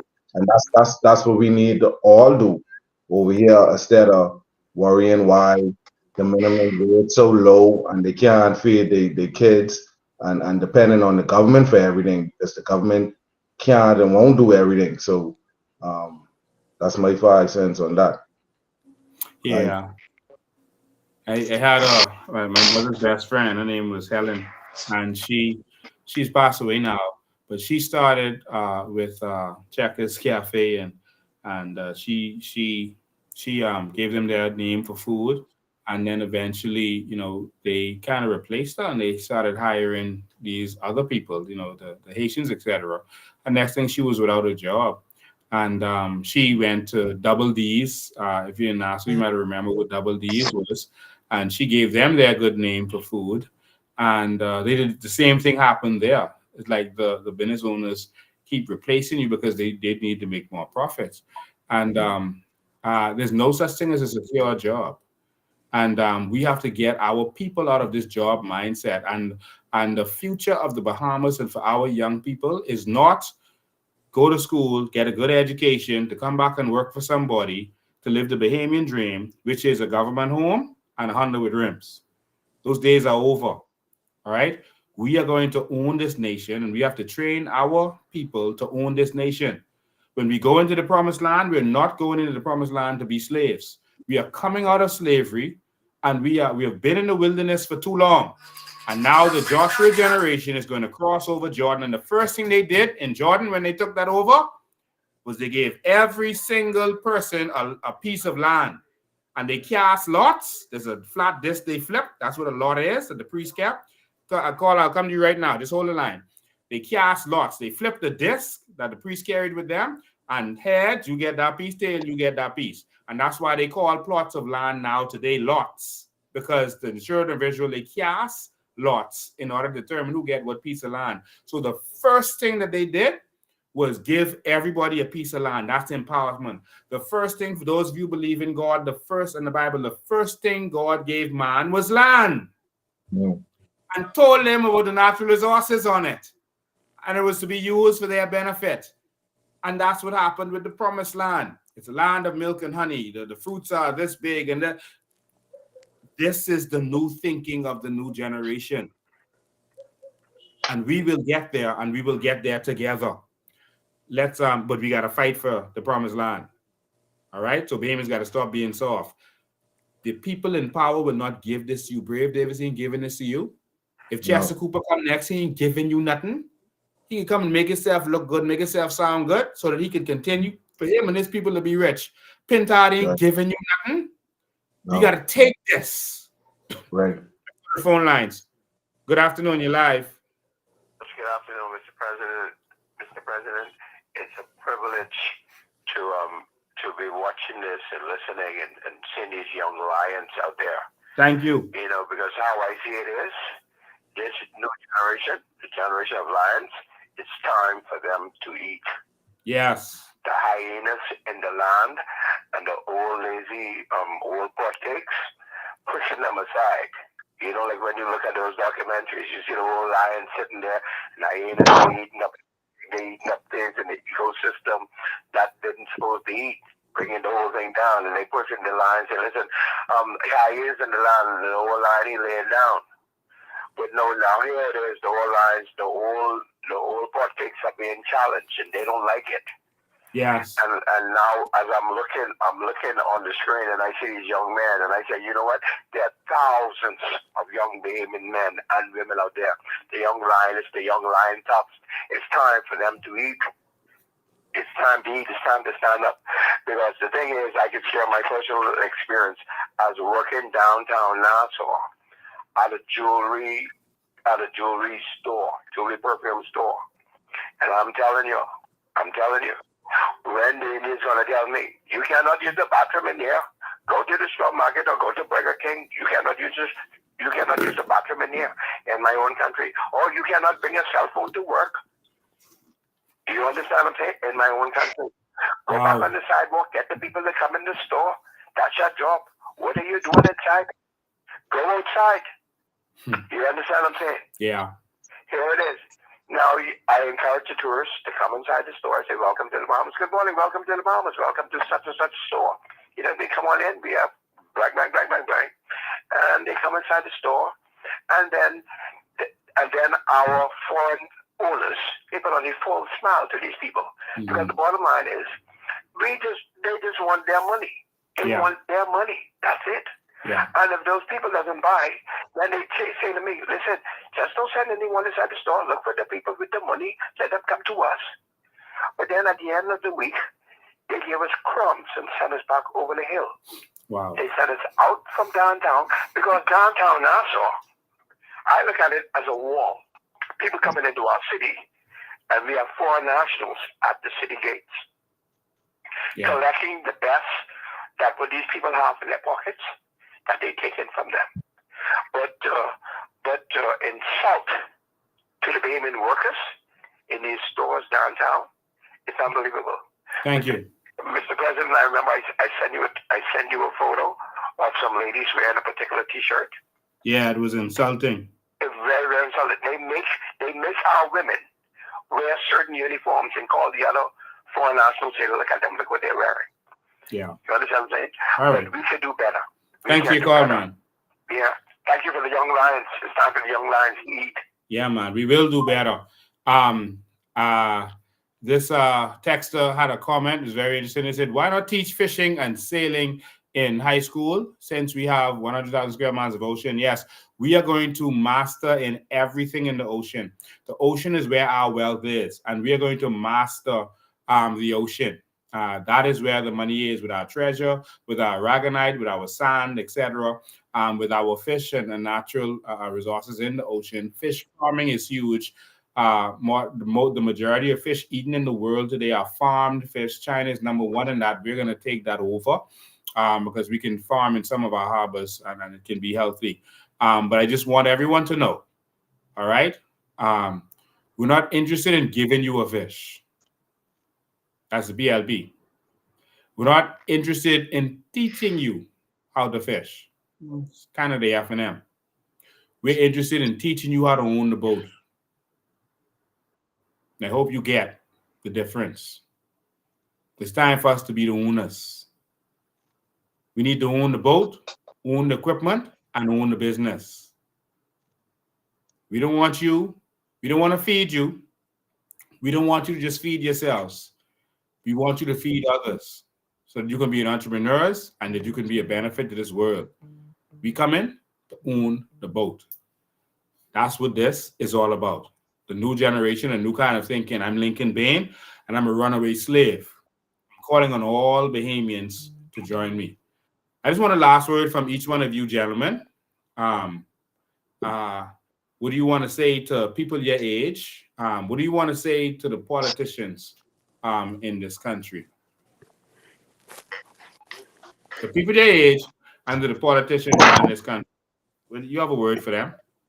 So we start with you, Darius. Send you on the top of the screen. All right. For people my age, I'd say just keep going, keep fighting. You know, believe that change is coming.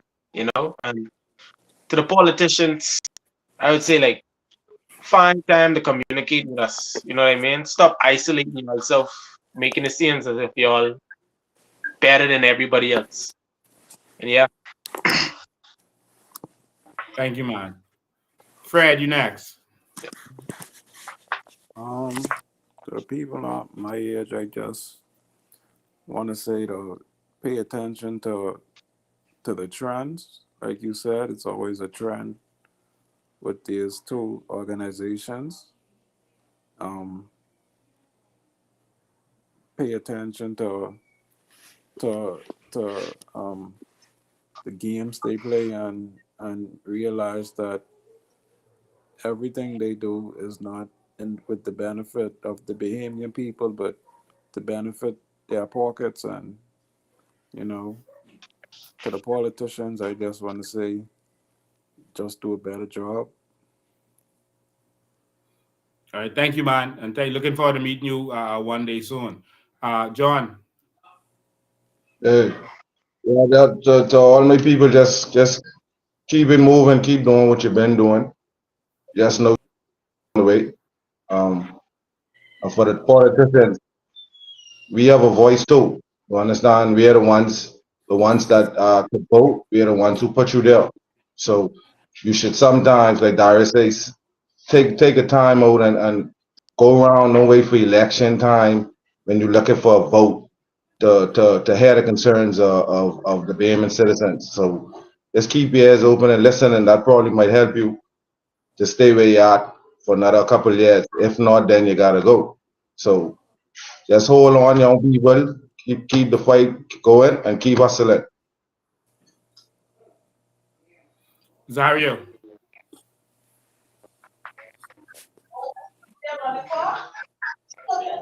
Zario, go ahead, Zario.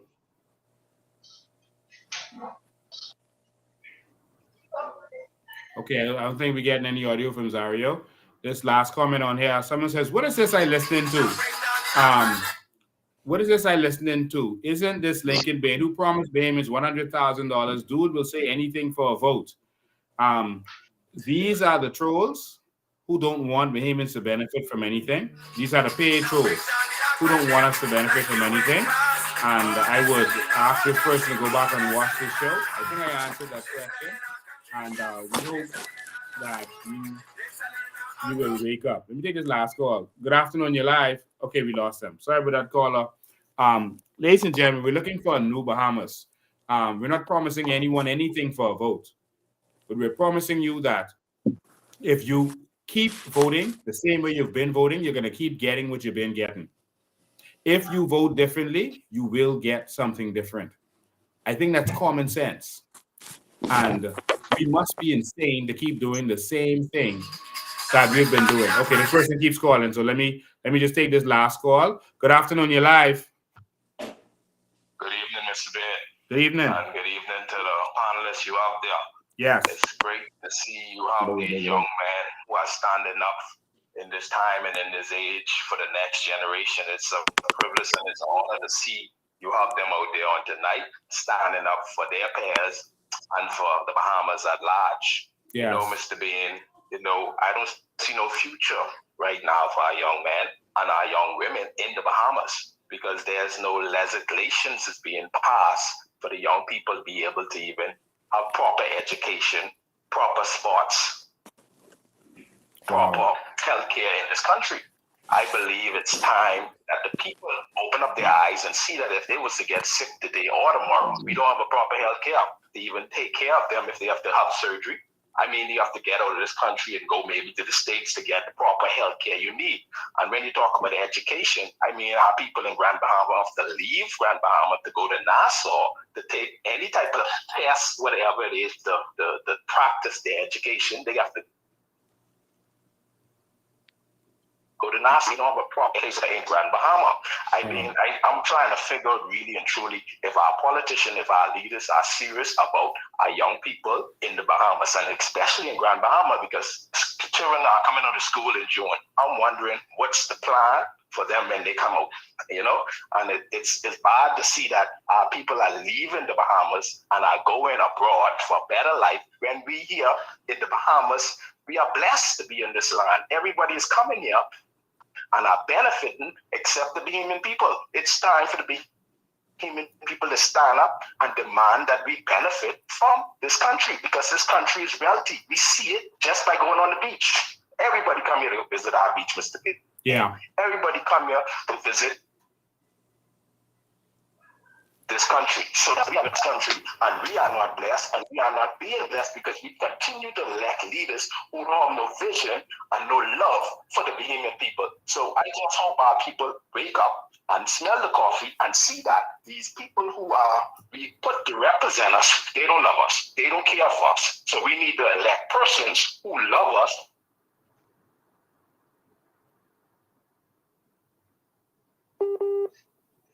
Okay, connection is pretty bad. But thank you for your call, man. We appreciate it. Our men are under attack in this country. And I want to thank all of you men for having the courage to do this. A couple of you have met before, and some of you have not met before. Looking forward to meeting you all. Our men are under attack, and it's going to take us to stand up. It's going to take real men to stand up. Like they did in the Finland era, they were real people. We know them today, but at the time they were basically nobodies.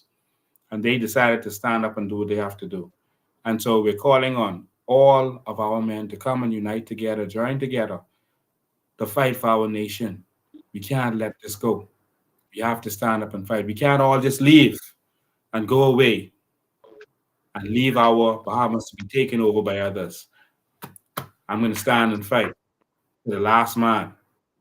We got to stand up for this. And so while they are cutting out our young people, Paul Sweden is trying to call in 8035995 is a number. I don't know who Paul Sweden is, but they're asking for the number. So I'm going to give them it in case they want to have a last word. 8035995 is the number while I'm closing out. Our young men are attacked, and I'm calling on all of our men to stand up.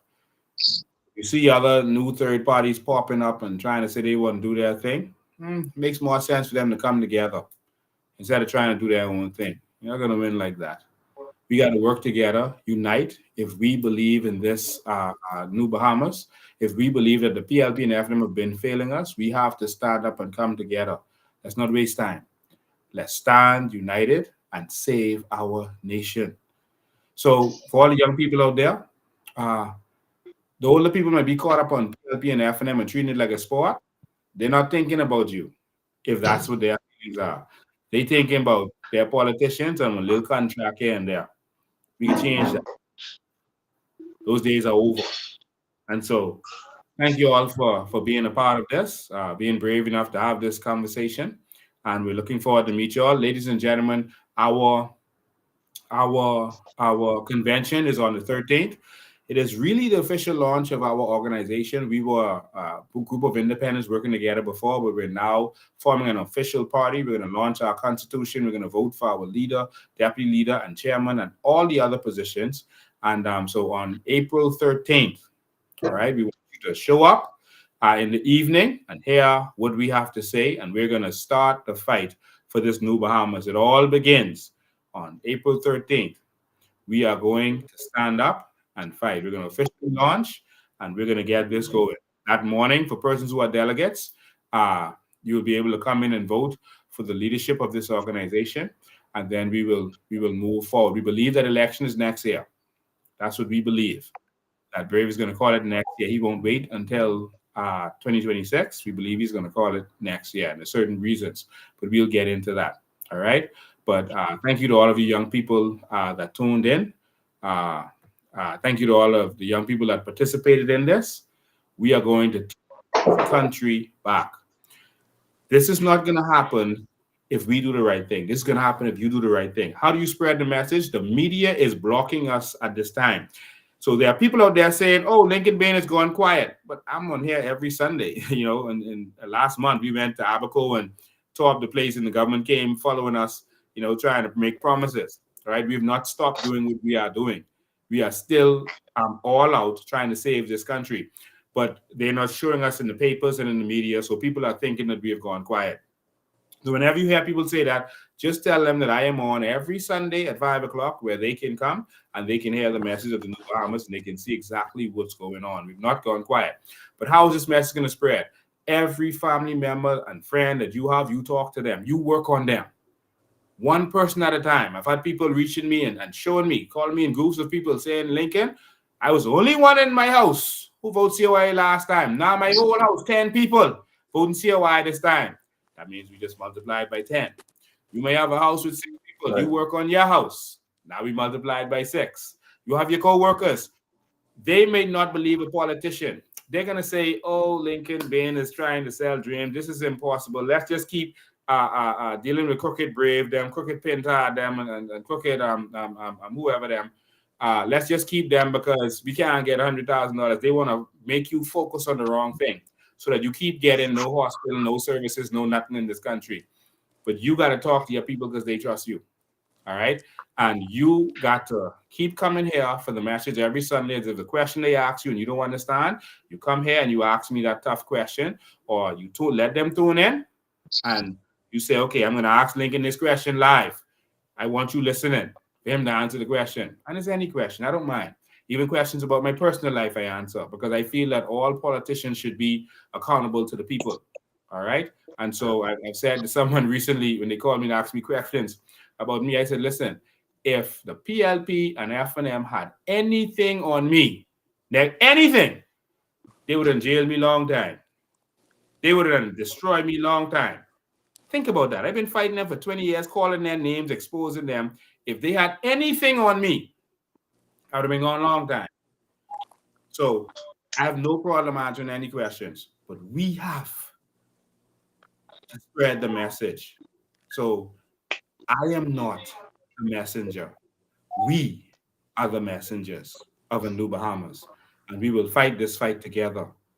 It's not just about protests anymore. Protest means we're going to the government to ask them to do what's right. Y'all, please do what's right. We ain't asking for nothing no more. We coming to take this government, and we're gonna do what's right. We're gonna throw them out of that House Assembly, and we're gonna transform this country and give it to the Bahamian people. So thank all of you for joining us. Let's stay strong. I'll see you again next Sunday where we continue our vision series where we're talking about the future of the Bahamas, not scandals and scandalizing. We're talking about the future of this nation. So next year we'll have another guest and we'll continue this conversation. Make sure you continue to support us. You want to say something, John? No. I said thanks for having me on the show. Thank you too, man.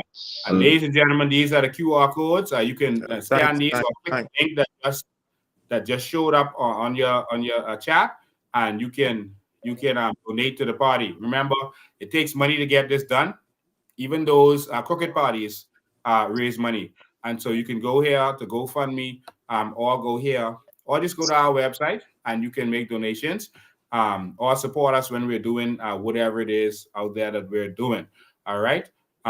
We have a raffle going on. Get your raffle tickets, man. Come in the car. Come in the TV and whatever else they're giving out in this raffle. Come win something. It's only $10. The book is $100. Come love yourself. Don't give Sebastian all your gambling money. Give some to us. Thank you to that person who just scanned the QR code. Thank you. One person scanned the QR code. But come and assist the party in any way you can because it takes money to get this going. We've been traveling the islands. We've been fighting for the people, and we continue to fight for the people, and we will continue to do so. So we're going to need your help to do that. So God bless all of you. We thank you. We're going to leave you again with this message that we always leave with you so that you could know that there's more, that this is possible. That they may think that we're promising someone so that you can vote for us. No.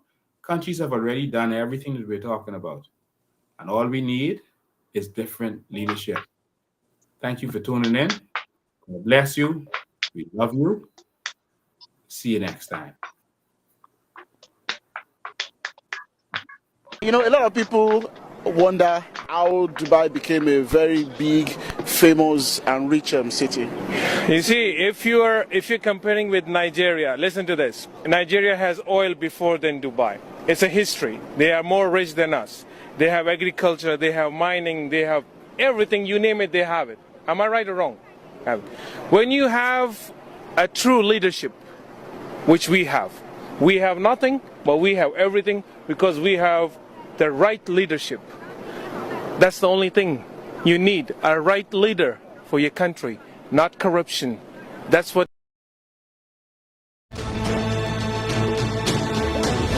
This may be the best citizenship in the world, and they all have it.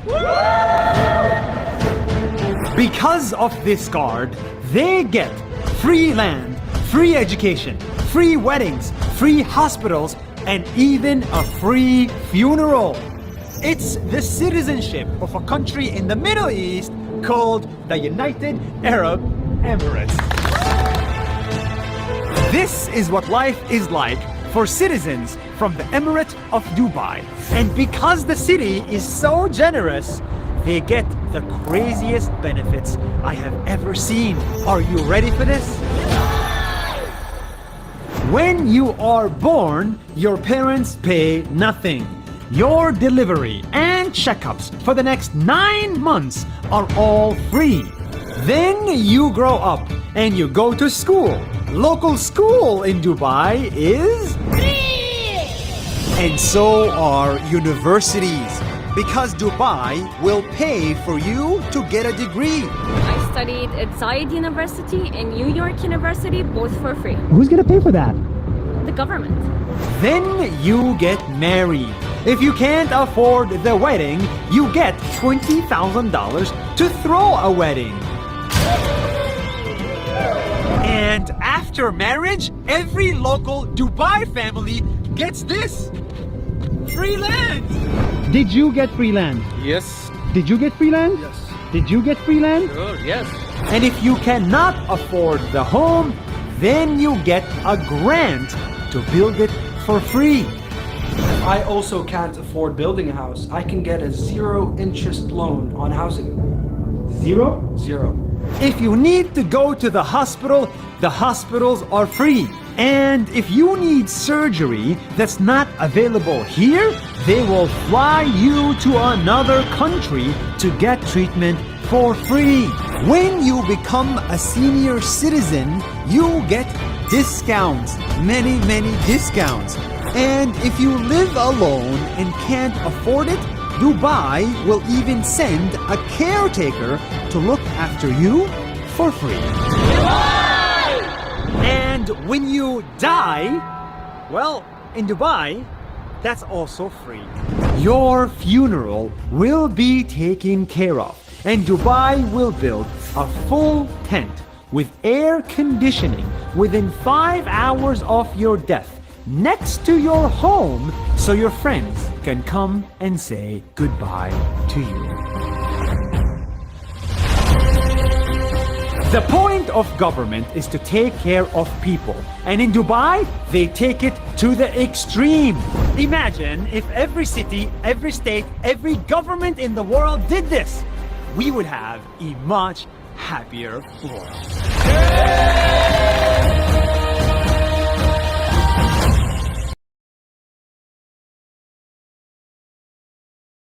What happened in Dubai with the citizens? Monarchy take care of their people and make sure that they're paid 2,000 per family, maybe 3,000. And life is cheaper there. Life is cheaper, but all the Dubai citizens are paid, very paid. From who? From the monarch, from the king. From the king? Yeah, from the king. Wow. Money comes in through the government. The government distributes the money to the people. And there are no poor people. They're like only Dubai, poor people in Dubai are those that came from another country. No poor in Dubai. Just like Kuwait, they get money, like almost like American Indian the casinos. The money goes out to the people, okay? And the only poor people in Dubai or Kuwait are those who come from other countries to work for the citizens that are there. Wow. And in Israel, if you're a citizen, you get a lot of $10,000 and $50,000, but you have to wait per person. Wow. Bahamas. It's happening around the world. In the Bahamas, we are a rich nation. We are a rich nation. And the beautiful Bahamas nation. government refused to give us money. Change is coming change. to the Bahamas. Yeah. It's coalition time. I wish all the best for Bahamas to be rich people. That's it. Thank you. To be the rich people in the world. That's what people think. We're rich people in the world. Wow.